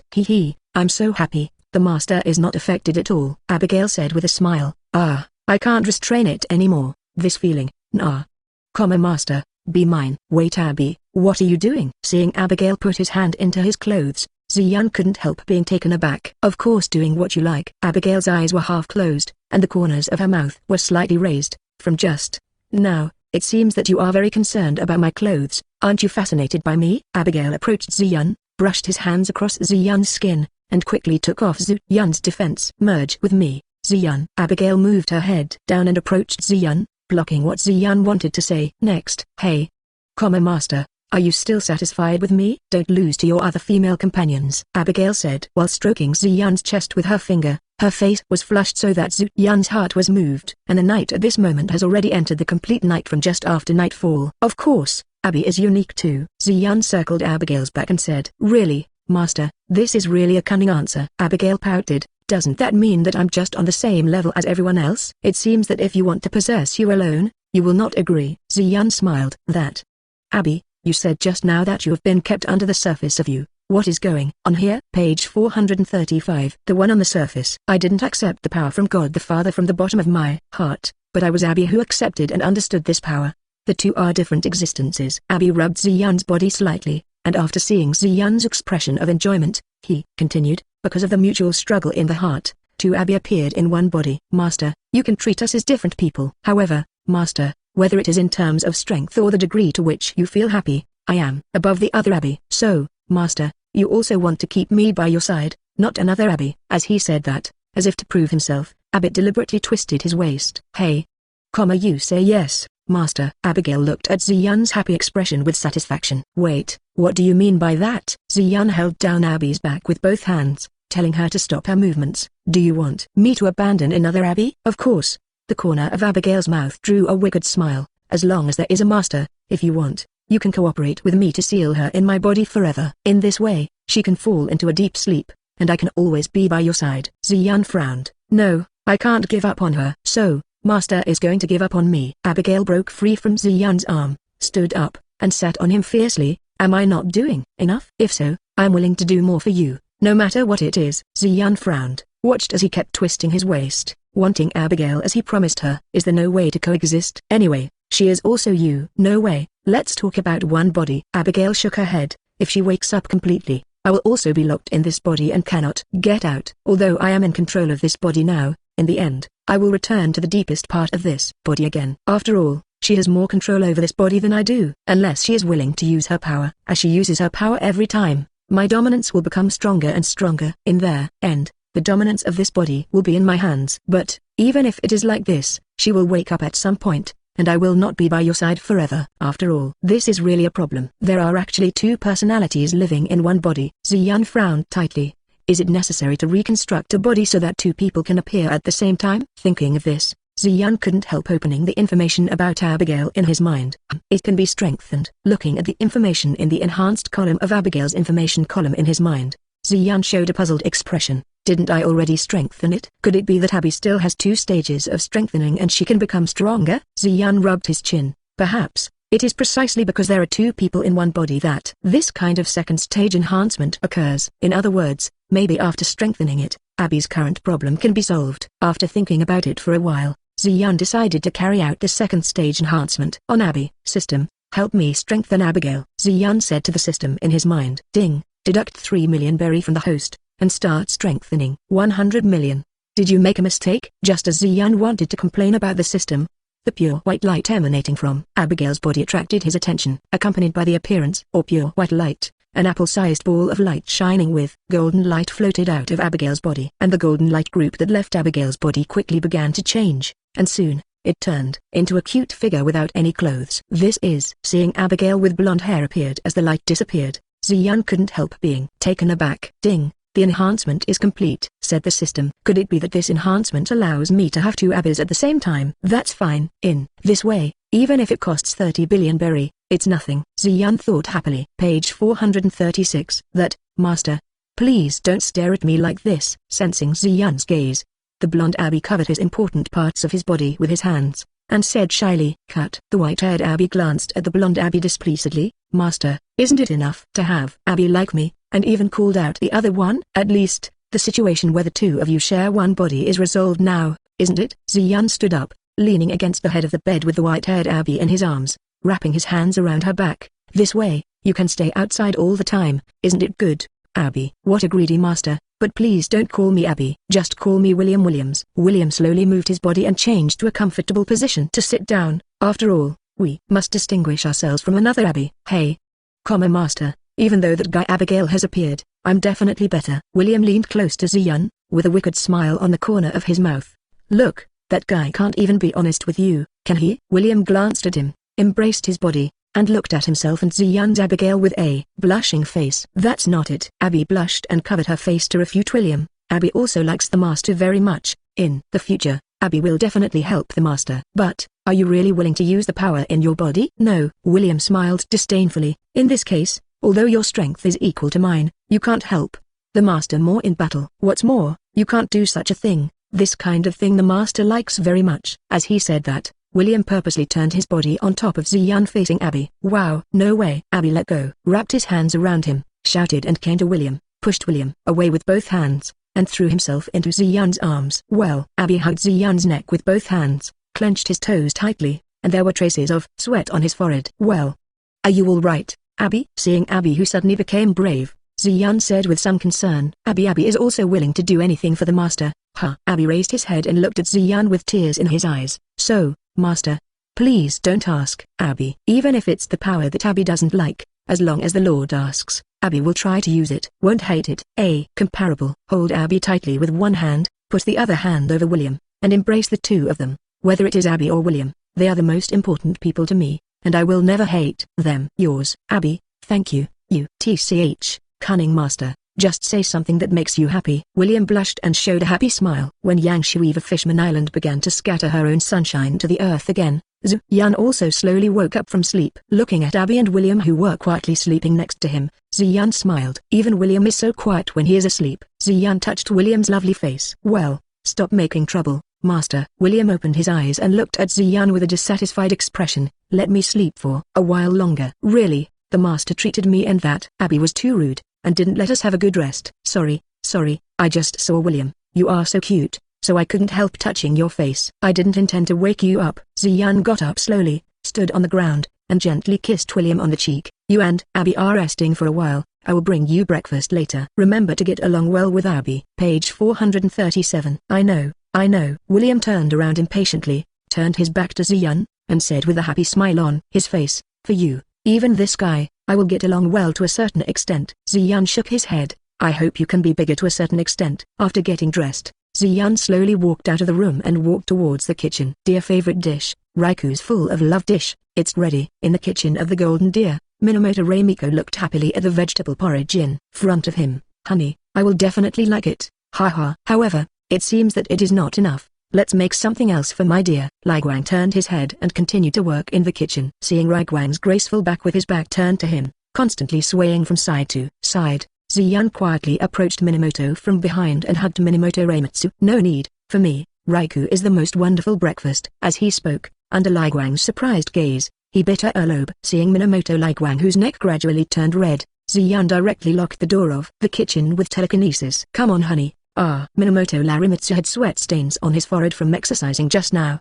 holding their porridge he had made, and handed out a spoon containing porridge to Ziyan. How is it? Is it delicious? After seeing Ziyan eating the porridge, Guang asked quickly. Unappetizing. Ziyan shook his head. How come? Minamoto Raiku immediately, standing up from Ziyan's lap.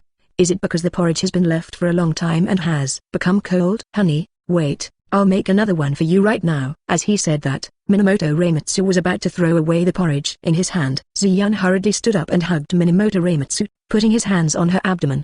The reason why it's not tasty is because it tastes much worse than yours, Raiku. Ziyan put his head on Minamoto's shoulder, and said softly, actually, it's quite delicious. Really, my dear knows how to bully me. Minamoto Reimitsu heaved a sigh of relief, and twisted his body in Ziyan's dissatisfaction. Ziyan patted Guang's abdomen, let her go, and took the porridge from Guang's hand. No matter what Raiku makes, I'm willing to eat it. After speaking, Ziyan finished the porridge in the bowl. Raiku, can you make me another one? By the way, can you make me 2 more mashed potatoes with hot gravy? Sure. Hearing Ziyan's request, Minamoto Reimitsu turned around happily and started cooking. And Ziyan looked at Minamoto's busy back, and slowly pushed aside, looking at Minamoto with a smile on his face. It's not bad to have such a peaceful time. Ziyan lamented. Guang's movements were very fast, and in a short while, what Ziyan asked for was made by him. After finishing the porridge, Ziyan and Guang greeted each other and left the kitchen. Minamoto Reimitsu stayed in the kitchen because he had to prepare food for other people. Boom, boom, boom. I'm in. After knocking on the door of his own room,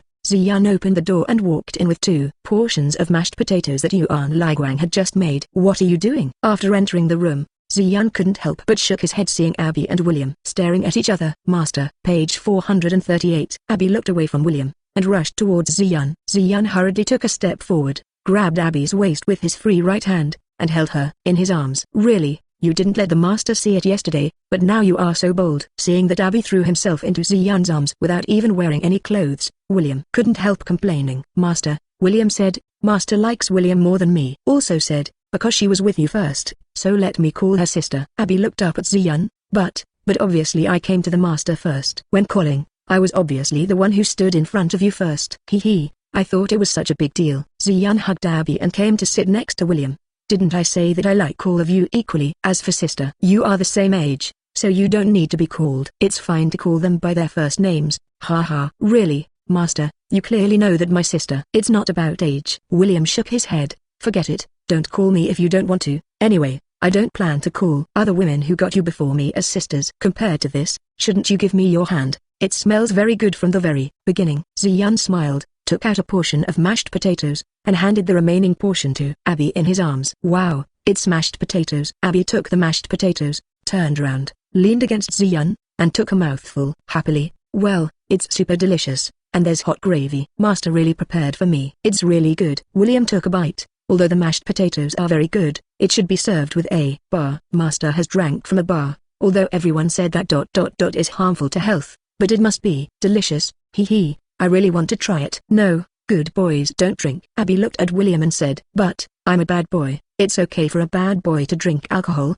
Ha ha. William looked at Abby amusedly. Abby, then that. Ziyan shook his head, took out a glass of fruit wine and milk from Babylon's treasury and handed them to William and Abby. If you want to drink, just tell me. Ziyan shook his head. With your physique, it's impossible for this kind of fruit wine to be harmful to your body. Well, it's really delicious. William took a sip of the fruit wine. It tastes even better when paired with mashed potatoes. I don't believe it. It must be better with milk and mashed potatoes. Abby held up the milk and said. William smiled, ignored Abby, and quietly tasted the fruit wine in the glass. Okay, let's eat slowly first. Ziyan picked up Abby and put it next to William. When the meal is finished, come out to play. Of course, William, don't cause trouble everywhere. Abby, help me to watch her more. Okay, Abby will try. Abby raised his hand and said. Also, William, don't wear your spiritual attire outside. Ziyan put down a black dress by her side. Wait and come out wearing this. Hee hee, the master doesn't want my body to be seen by others. William smiled evilly. Don't worry, my beauty will only be shown to you, master. Ziyan nodded, stood up, and left the room, leaving room for the two people in the room. When Ziyan and his party were having fun in the Fisherman Island, they left the Whitebeard pirates on the Fisherman Island and came to the territory of the red-haired pirates Shanks. Page 439. Hee hee, this is really a remarkable character. Shanks looked at the Whitebeard who jumped from the Moby Dick to his ship and said with a little surprise, I don't know why you came to me, Edward Newgate. Whitebeard walked up to the red-haired Shanks silently, and the surrounding members of their red-haired pirates did not stop him. Look at your bad expression, maybe it's because you lost the world's strongest man. The reason for the title, ha ha ha. Shanks laughed loudly. I heard that, you were defeated by Scathach and Ziyanov, Blue Star. One after another. Shanks took out Scathach's reward order and slapped it on the ground. Queen Scathach, the bounty is 52 billion berry. She is really a powerful woman. Adding her words, among Ziyan's team, there are 4 people whose bounties have caught up with ours. Does this mean that they have 444 emperors in one team? Ha ha. Besides, because of Scathach's bounty, even the bounties of Ziyan, Drake, Gilgamesh and others have increased accordingly. Shanks took out 3 reward orders from behind and slapped them on the ground. Ziyan with a reward of 63 billion, Drake with a reward of 52 billion, and Gilgamesh with a reward of 52 billion. Speaking of which, the world government seems to have suffered a lot on Chambord Island recently. Perhaps Gilgamesh's bounty has something to do with these things. Hee hee. Ziyan's team is getting more and more terrifying. I really hope that the time to fight against them will be later. Ha ha, Captain, you are afraid that you will be taught by Ziyan? Jesus said with a laugh. Yes, I really want to see the day when the captain is taught a lesson. You said, will the captain be locked in the dungeon by Ziyan, and then let us replace him with a devil fruit? You bastards, do you ever say that about your own captain? Shanks turned back and shouted, don't forget, if you are really going to be defeated by them, you guys will also be imprisoned by Ziyan. Moreover, if our funds are taken away by them, you geese don't want to drink and eat meat. This is not acceptable. Fatty Rab took a bite of the chicken leg in his hand. Captain, we should work hard and not be defeated by them. Of course. Shanks shook his head, looked at Whitebeard again. Then, what's the matter with you coming to me, even if you lost the world's strongest? It's not enough to make your face so ugly. Besides, the faces of your crew members are also very ugly. Shanks looked up at the crew on the Moby Dick of the Whitebeard pirates. Could it be Ziyan who did something excessive to you? It's not right. You didn't seem to be captured by them, so you shouldn't be angry with them. Shanks, what do you think of Marshal Titch? Whitebeard raised his buried head, looked at Shanks, and asked with a serious face. Marshal T. Shanks touched the 3 scars on his left eye. Whitebeard, why did you suddenly ask me what I think of this man? Whitebeard looked up at the scar Shanks was touching with his hand. That's what Tiki left for you, Shanks. Shanks put down his palm, frowned and looked at Whitebeard. Yes. Among all the wounds I have suffered, only these 3 scars are still painful till now. Maybe you won't be happy if I say this, but Marshal Titch of your pirate group is definitely not a simple guy, and he is definitely not a person who is inferior to others. However, you're asking me about him now, whether he has done anything to make you unhappy. He attacked my crew, just for a 1 devil fruit. It's like killing his friend for many years. The redhead frowned tightly, took out a bottle of wine from behind and put it in front of their Whitebeard. Whitebeard picked up the wine bottle and drank the wine in one gulp. Boom. Then, you should go to him. Why do you want to ask me this question? Seeing Whitebeard slam the wine bottle on the deck heavily, Shanks asked. Titchy's words have already been killed by me. In addition, although he attacked Sachi, he was rescued by Ziyan's doctor. Page 440. However, Ziyan seems to have known from the very beginning that Tiki would betray our pirate group, so he specially designed a plan to lure Tiki into the bait. During the period, Ziyan also mentioned you, so I came to you to confirm your views on Tiki. Whitebeard shook his head. After all, Tiki used to be my son too. Is that so? Shanks sighed. Since I got an affirmative answer from you, it's time for me to leave. Whitebeard stood up. By the way, although I used some tricks, Ziyan really helped me, so I plan to give him the dark fruit that he used to lure Tiki. However, it is not so easy to find one specific devil fruit. So, I hope you can also help me keep an eye out in your territory, and then I will pay enough to buy it from you. Oh. It's only an hour. Shanks stood up with one hand resting on the sword at his waist. It's rare for me to hear that. Whitebeard asked others to help you. Don't worry, I will definitely pay attention to you. Thanks, Shanks. Come to my place for a drink in the future. Whitebeard waved to Shanks behind him, and jumped back to the Moby Dick. Soon, under the control of the crew, the Moby Dick began to return to the territory of their Whitebeard pirates. Is Tiki dead? Shanks touched the scar near his left eye. That's not bad. In the sea area of the Chambord Islands, in a small town not far from the Chambord Islands, there, children who distributed newspapers were loudly selling the newspapers in their hands. Unlike the newspapers in the past, when almost no one cares about them, the business of newsboys today is exceptionally good.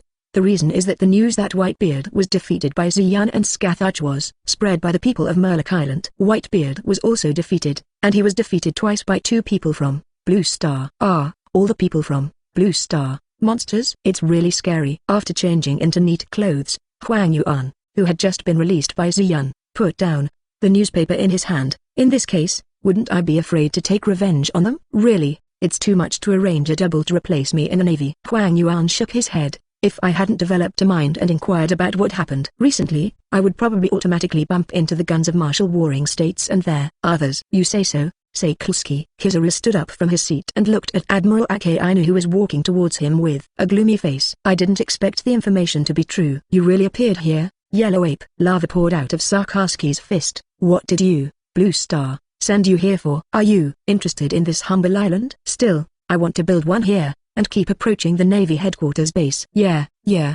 Sakaski, if I say, I'm not a member of Blue Star. Stop joking, Peluslino. You killed the Celestial Dragon Man. Are you still planning to deny your identity now? Sakaski interrupted the Yellow Ape, and looked at him with an angry face. Since you don't want to say it, then forget it. Anyway, after you are arrested, we have time to question you. Mighty Dog. After approaching the Yellow Ape, Sakaski slammed his fist at the Yellow Ape. The lava fist stretched out quickly, and rushed towards the Yellow Ape. The corner of Huang Yuan's mouth slightly raised, turned into golden light, and disappeared in place. The magma fist that lost its target directly hit the house behind the yellow monkey, and immediately dissolved a big hole in the wall. In the room, people who were lucky enough not to be hit by the lava screamed and escaped. It's impossible to believe me. Yes. Huang Yuan put his hands in his pockets, looking a little helpless.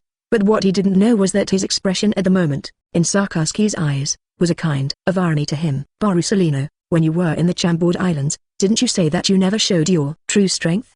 Didn't you say that you were much stronger than me? In this case, don't run away, and have a good fight with me. Sakaski looked at the yellow monkey angrily and said, Well, Sakaski, you are too scary. I still won't fight with you. Huang Yuan began to emit a dazzling golden light. Why don't we just stop here? You should know that with your speed, there is no way to catch up with me. Huang Yuan, who had just finished speaking, suddenly looked to the side, and found that a very ordinary-looking person suddenly approached him very quickly. Huang Yuan frowned and kicked the man violently. Boom. Page 441. Looking at the man with the armed domineering grid wrapped around his hands to block his attack, Huang Yuan asked. The visitor didn't answer, and quickly stretched out another dark hand to grab the yellow ape's foot. I won't let you succeed. Accompanied by the thoughts in Huang Yuan's mind, he suddenly turned into golden light and disappeared in front of this person, appearing behind him, and his raised right foot turned into golden light and slammed down on him. Big fire. At this time, Sakaski's lava fist appeared in front of the yellow ape. Huang Yuan had to withdraw his legs temporarily and move towards the position behind him. Suspected to be the Zero Special Agent team chasing after him, he accelerated and suddenly appeared under the yellow ape,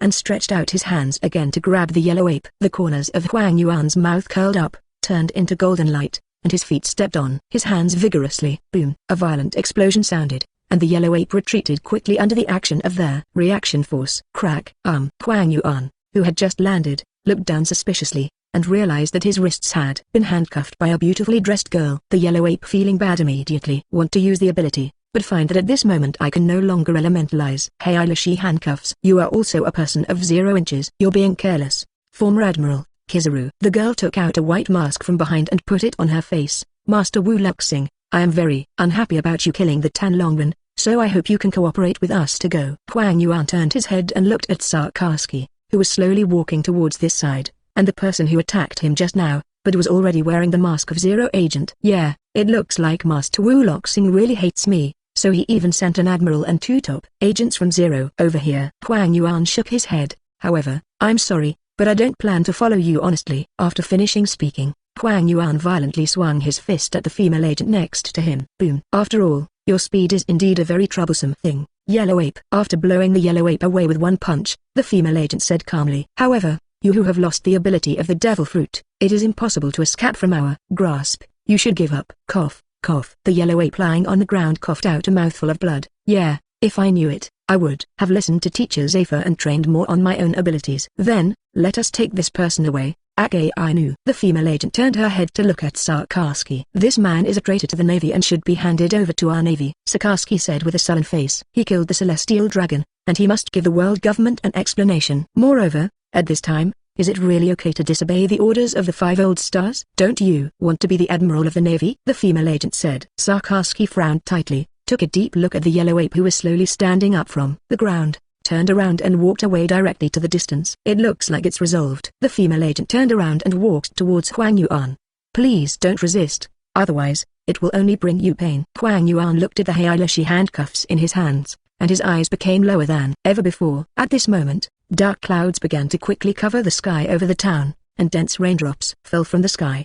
One of the agents looked at the sky suspiciously. A huge bolt of lightning pierced the sky and suddenly fell towards the 2 agents. Surprised, the 2 agents quickly dodged to the side. From the corner of their eyes, they saw a figure wearing a dark green cloak suddenly appear from a side corner, grabbing the Yellow Ape by the back collar and fleeing into the distance. Chase. The 2 agents quickly reacted and chased after the mysterious man and the Yellow Ape. Sarkarski, who was not far away, immediately joined the pursuit. On the vast sea, a huge ship is sailing fast. Page 442. At this moment, the crew members on the ship were looking at the person brought back by their leader with complicated expressions. Hey, Long, you are not serious. This guy is the Admiral of the Navy, the Yellow Monkey, the real Yellow Monkey. Why did you save him back? Ivankov said loudly.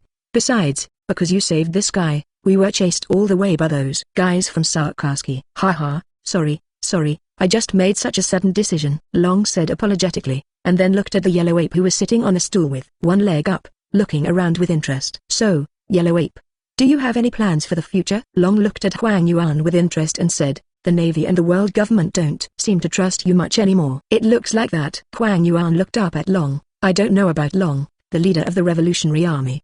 But you are still a thug. Hey, do you want to join our Revolutionary Army? Dragon is more interested. Can you tell me why? You saved me. Are you going to let me join you soon? Huang Yuan shrugged. Revolutionary Army Huang Yuan, this title is quite good. So, can you tell me what kind of justice you uphold in the Navy? Long said. Justice. Huang Yuan rubbed his chin. Probably because the Navy pays me wages, and then I perform some righteous things for the Navy. Ha ha ha, it's really interesting. Long laughed and said, does that mean that as long as I pay you enough salary, you can do good work for the Revolutionary Army? The more I get paid, the better I can do. Huang Yuan laughed. Since I can't go back to the Navy now, I have to find a job. Coincidentally, I still have a good opinion of your Revolutionary Army. However, I have a question. People in the world think that I am a member of the Drake Pirates. But you seem to be convinced that I was a member of the Navy before. Why is that? The corners of the Yellow Ape's eyes glistened. Can I understand that your Revolutionary Army also has connections with Blue Star? Hearing Huang Yuan's words, the dragon opened the corner of his mouth, and did not reply. Well, forget it. Even if you have a relationship with Blue Star, it doesn't matter. Anyway, I am like this now. Huang Yuan lay on the chair, shaking his legs and said, wait, dragon, you're not really going to let him join us, are you? Ivankov's big face appeared on the side of the dragon. Even if he says he wants to join us, it's not sure whether he will actually do things for us. Maybe he might still disclose our information to the Navy and the world government. I know. Dragon nodded. As long as you know. Ivankov breathed a sigh of relief. However, I want to try. Dragon rode. Ivankov, you know, I still want to try it. Long patted Ivankov on the shoulder. The strength of the Communist Party is very strong, and the revolutionary cause, the more people participate, the better. Don't worry, I will investigate him, and in the near future, I will bring him to work by my side, and I will not let him have too much contact with our information. What do you think, Yellow Ape? Long looked at the ape and said, I'm okay. Huang Yuan said indifferently, no, it's too dangerous for you to follow him alone. Anyway, He was also an admiral before. Let me follow you. I don't worry about you alone, Ivankov said quickly. Seeing Ivankov's firm expression, Long nodded. Then, let's do this first. Everyone should disperse first, Long said to his colleagues in the Revolutionary Army who surrounded him. Page 443. Ivankov, please talk to Huang Yuan about our Revolutionary Army first, and I'll make a phone call. Okay, Dragon, I'll keep an eye on him. Ivankov turned his head and put his whole face close to the yellow ape. The yellow ape, don't move around, I will keep a close eye on you. As he said that, Ivankov also raised a big eyebrow at the yellow ape. This is really terrible. Even more terrible than Sakalsky just now. The yellow monkey leaned back, looked at Ivankov's big face with the corner of his mouth tilted, and said. Long looked at the two of them, walked aside, took out his phone and made a call. Boo boo boo, boo boo boo. Kaka. Hey, hello, Your Excellency Ziyun, I am a dragon. It's you, Long. What's the matter with calling this time? Ziyun, who was wandering around on Fishman Island, said. It's like this, I happened to meet the yellow monkey who was besieged by the red dog and the Zero Agent, and later, I rescued the yellow monkey from their hands. And now, I want to try to see if it is possible for the yellow ape to join our Revolutionary Army. I want to ask for your opinion. Long said. Hee, Huang Yuan of the Revolutionary Army, this is a good idea. Ziyun smiled and said, if you think he can be used, it is not impossible to let him join their Revolutionary Army. You can handle this matter by yourself, I believe in your ability. Okay, with your consent, I'm at ease. Long said with a smile. If there is nothing else, I will hang up first. Long, I may have some things to deal with here. Ziyun looked forward and said to King Neptune who hurried over to his side. Okay. Long quickly replied. Kaka, beep beep. Seeing the hang-up sound made by the phone bug, Long looked at the yellow monkey again. I hope you won't disappoint me, Kiwi. Long thought to himself. On the other side, Fishman Island. What's the matter? Neptune ran over in such a hurry. What happened? Ziyun looked at the panting Neptune who was running in front of him and said. Your Excellency Ziyun, please help me this time. Neptune said anxiously. Ziyun smiled. Take your time, and explain in detail what it is. Neptune took a deep breath, and bowed deeply to Ziyun. Please help my daughter Bai Xing, since just now, axes and swords have been flying towards Shira Xing from time to time. We really have nothing to do, so we come to ask you for help. Interesting. Do the axes and swords automatically fly towards Shirahashi? Ziyun showed a slight smile, and couldn't help but think of having the target fruit. Vanderdecken 9, the devil fruit capable user. That Bai Xing is there now, she is not injured. Ziyun said. Bai Xing is fine now, her 3/3 brothers are protecting her every step of the way, and there are many soldiers around to protect her, so there is no danger for the time being. Neptune raised his head. However, going on like this is not an option. So I would like to ask Your Excellency to help my Shirahashi. That's easy to say. Ziyun nodded, and supported Neptune with his telekinetic power. Come with me to Bai Xing's place first, and tell me the details on the way. Page 444. Neptune nodded quickly. That is to say, since last night, letters of proposals have been automatically sent to Shirahashi, right? And now, has the letter of proposal turned into a threat of force? In the sky above Dragon Palace City, Ziyun and Neptune descended slowly. Yes. Neptune nodded quickly. I didn't pay much attention at first, but I didn't realize the seriousness of the situation until now. However, we have absolutely no clue about such a thing. Besides, Bai Xing is still a child now. Who would propose marriage to her like this? Don't worry, I will take care of this matter for you. Just take it as a thank you gift for entertaining us before we leave Murloc Island. After speaking, Ziyun took the lead and walked towards Bai Xing not far ahead. And Princess Yiji, who was next to the people, also breathed a sigh of relief when she saw Ziyun again. Ziyun, who was close to Bai Xing, turned his head slightly, and saw a huge axe flying towards Bai Crossing. Ziyun stretched out his hand, covered the flying axe with telekinetic power, and easily pulled it into his hand. Here it goes again. Who actually did such a thing? Shark Star Prince said in an atmosphere. Queen, I'm so scared. Bai Xing looked at the axe in Ziyun's hand with tears in his eyes. Ziyun smiled, and exerted force on the hand covering the axe. The magic power poured into the axe, and immediately, the axe shattered and fell to the ground in pieces. Don't worry, Shirahashi, I will help you solve this trouble. Ziyun said. Really, big brother? Bai Xing looked at Ziyun happily. Ziyun nodded, then turned to look at Neptune. Are there any letters you received? Hinting where you can meet the prisoner. That's not said. Neptune shook his head. However, the letter mentioned that we should take Shirahashi to a coral forest not far from Murloc Island. I think the prisoner must be near there. After speaking, Neptune pointed the direction to Ziyun. It's easy to know the general direction. Ziyun nodded. Ziyun turned round, looked at Neptune. The greenish light slowly gathered around him, and then suddenly burst out towards the direction Ziyun was looking at. The thought power that radiated must have brought the scene along the way into Ziyun's mind. Here it is. After a few minutes, Ziyun opened his eyes through telekinesis.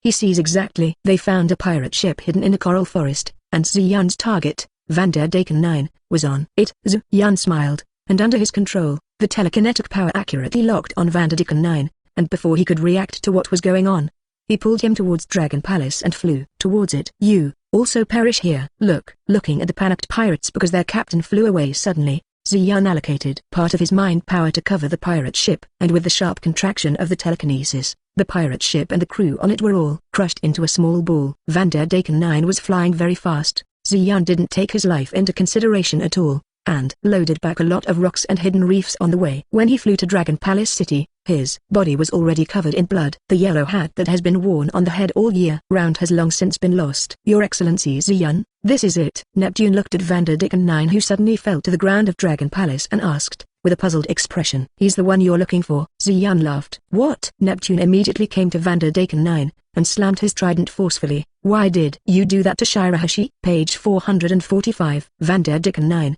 who was still in a state of dizziness, immediately woke up when he heard Neptune's voice. After looking around the surrounding environment, he immediately understood the situation at this time. "Then that I just do such a thing because I love Princess Shirahashi too much." Van der Decken 9 stood up and kept backing away, looking for a chance to escape from here. "Where do you want to go?" Van der Decken 9. Standing behind Van der Decken 9, Ziyun said calmly, "With me here, there is no way for you to leave." Van der Decken 9 turned his head, looked at Ziyun in front of him. Sweat began to drip from his forehead. He knows Ziyun's strength, his naval record, and Whitebeard's record. For such a person, he has no thought of resisting at all. Suddenly, Van der Decken 9's heart moved and he thought of an idea. "That, Your Excellency Ziyun, I have something to share with you, about Princess Bxing. You will be very happy to know." As he said that, Van der Decken 9 wanted to get closer to Ziyun. "I tell you, I hope you can get me out of here safely." After a while, hearing Van der Decken 9's words, Neptune, who knew the situation of his own White Star,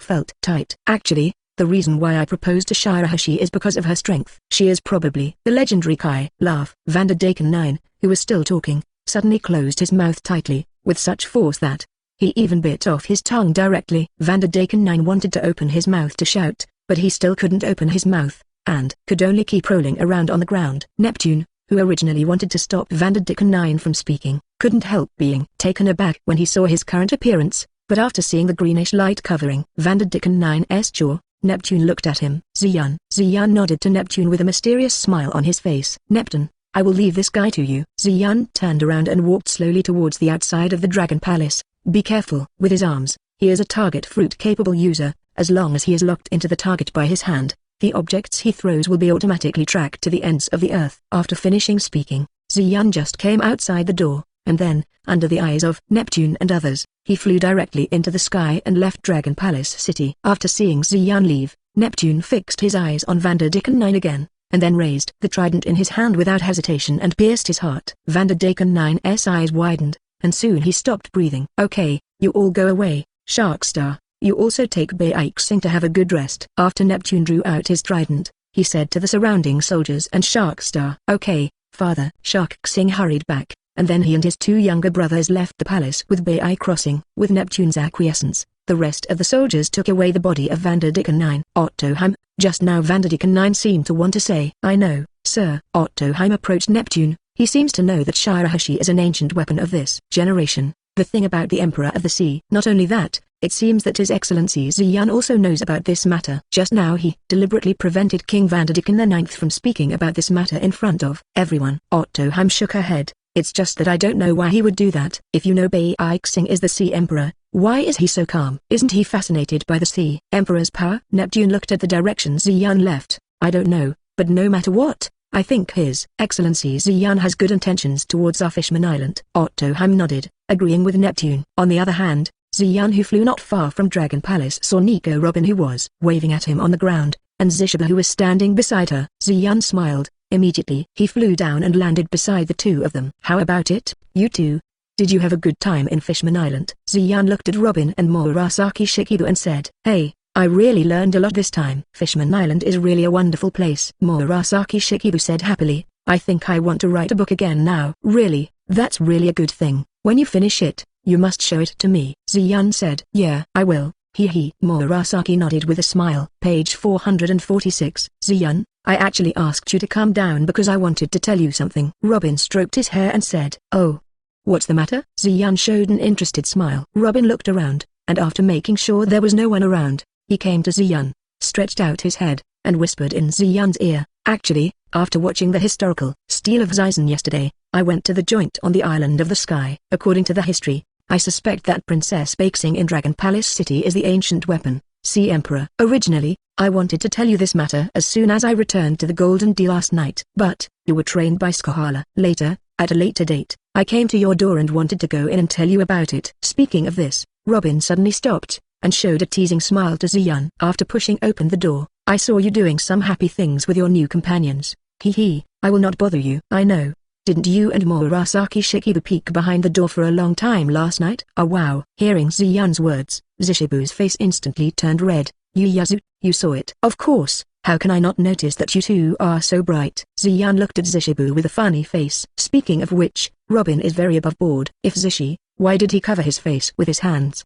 But show his eyes alone? Ardol. Hearing Ziyan's words, a puff of white smoke rose from the top of his head, and his body softened as if he had fallen forward. Ziyan hurried over and stretched her out. "You're so shy, yet you still dare to peek." Looking at Zishibu who was blushing in his arms and had circled eyes, Ziyan shook his head helplessly. "Although it's wrong for us to peek, there's something wrong with you who didn't lock the door." Robin smiled and said, "If you do this, don't you leave a hidden danger of being seen by your companions?" "Hee, I don't worry about that." Ziyan shook his head. "Anyway, none of the male companions on the boat will come here to disturb me. As for the other female companions, just watch it, and I won't suffer anyway." Ziyan put his head close to Robin. "How is it?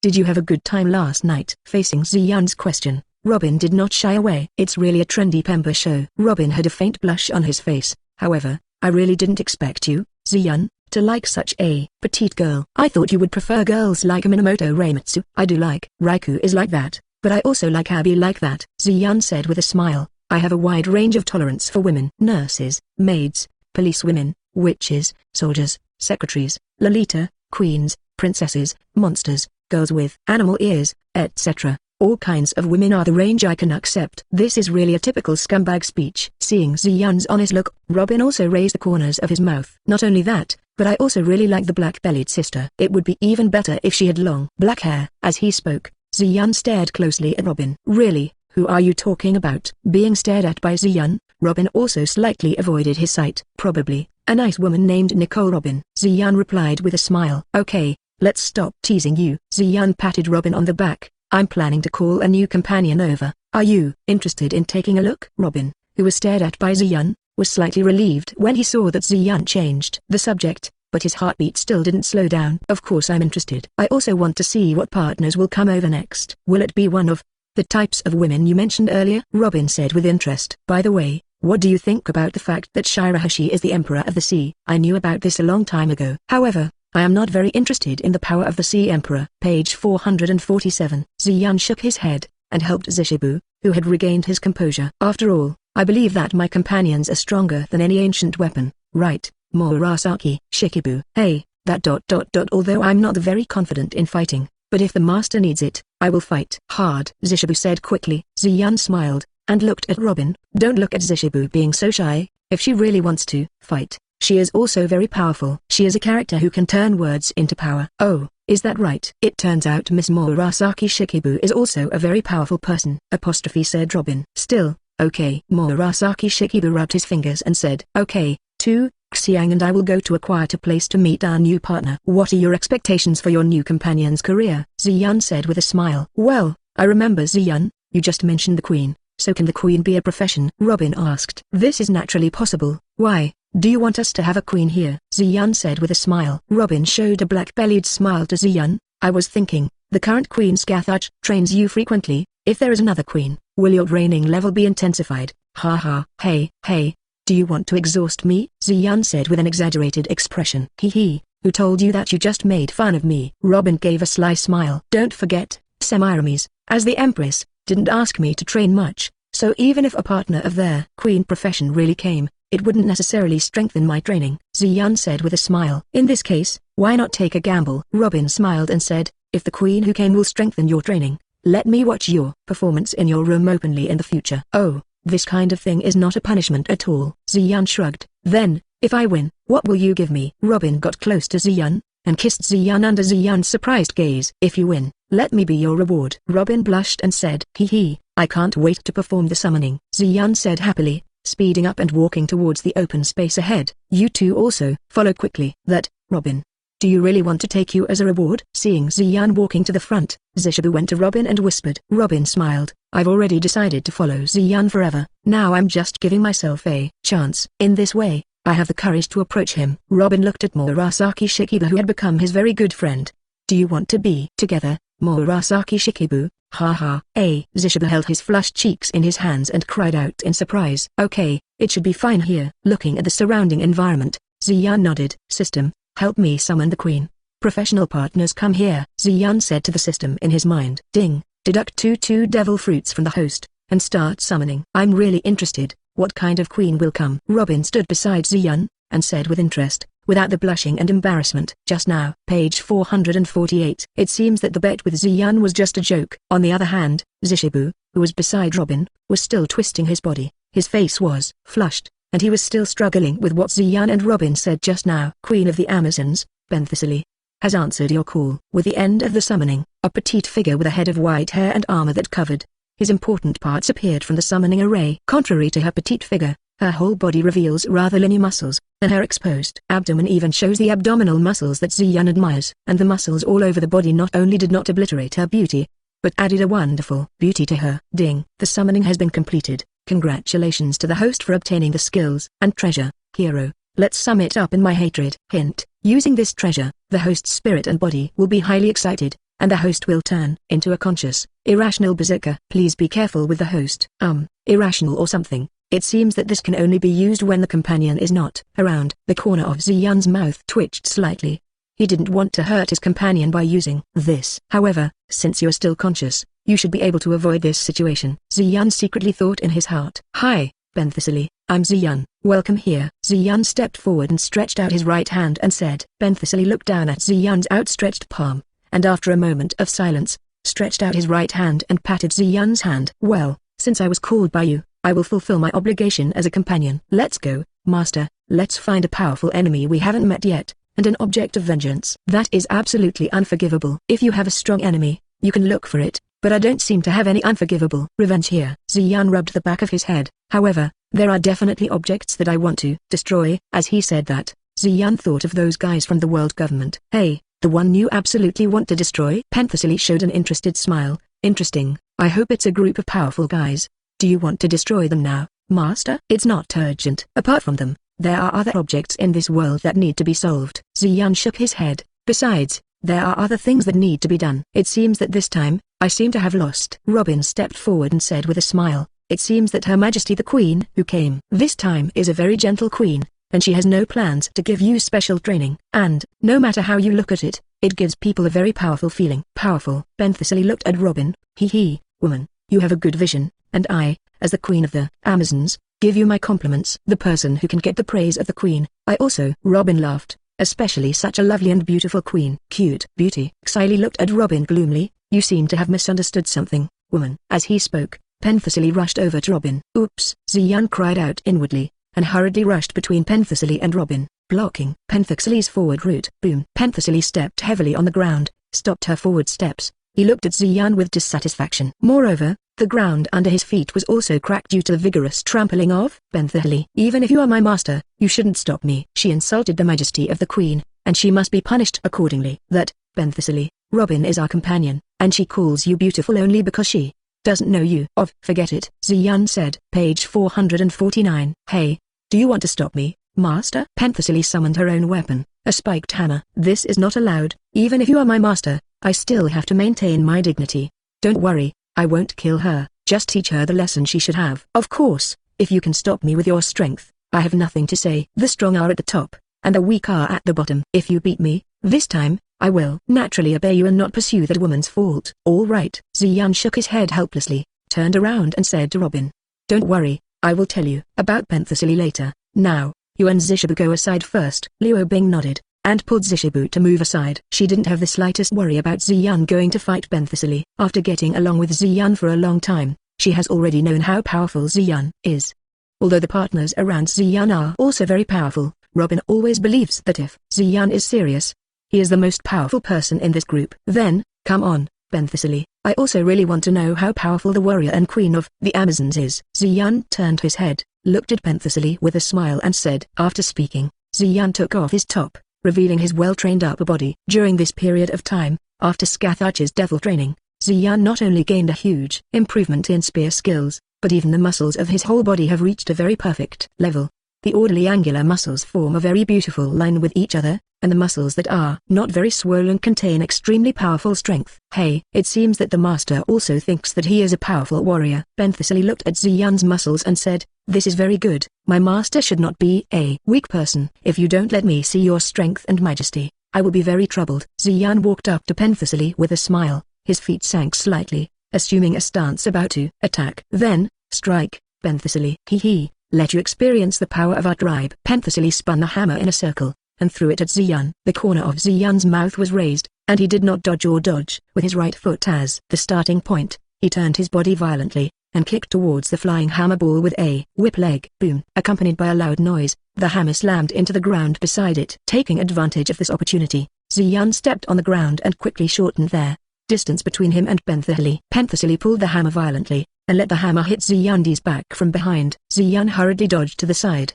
avoiding the flying hammer, and at this time, another hammer from Benthicily appeared in front of Ziyan instantly as if he had predicted Ziyan's moving route. Ziyan turned around to avoid the hammer, quickly stretched out his right hand to grab the iron chain connected to the hammer, and pulled Benthicily violently. A powerful force burst out. Even Benthicily accidentally flew towards Ziyan's side. Benthicily's reaction speed was very fast. His body sank suddenly, and his feet even stepped on 2 deep pits on the ground. However, taking advantage of this opportunity, Ziyan also came in front of Benthicily, and the essence of Bbook immediately greeted Benthicily. Benthicily, who was being approached, had no choice but to put down his hammer temporarily, and use the gauntlet hooks on his arms to meet Ziyan's fists. Boom! Accompanied by a loud sound, 2 figures quickly flew out of the smoke and fell to the ground. This is really unexpectedly powerful. Benthicily sighed and said, such strength is rare even among Amazon warriors. I am also very happy to be praised by Queen Amazon. Ziyan rubbed his fists and stood up. However, can this match end in a draw? Ziyan looked at the broken ground nearby and said. Benthicily nodded. I've tried my best, and finally there is only one possibility left to use their noble phantasm. However, I don't want the fighters I recognize to be killed by me because of such things. Hello, mighty warrior, Queen Benthicily. Robin came to Ziyan and Benthicily at the right time. I apologize for what I just said. I hope you don't mind. After thinking for a while, the smart Robin has determined that Benthicily is probably a queen who is extremely proud of her warrior status, and doesn't want others to treat her as a beautiful woman. Page 450. Therefore, when Ziyan and Benthicily finished their competition, they hurried over to apologize. Forget it, since the master has won my approval with his power, I will forgive you this time. Benthicily waved his hand. I hope you won't make the same mistake next time. Robin smiled and nodded. Since Benthicily has also been summoned, it's time for us to leave this island. Ziyan looked at Robin and Sishibu. If you have any unfinished business on this island, do it as soon as possible. We can leave soon. Speaking of things to do, I really have something to deal with.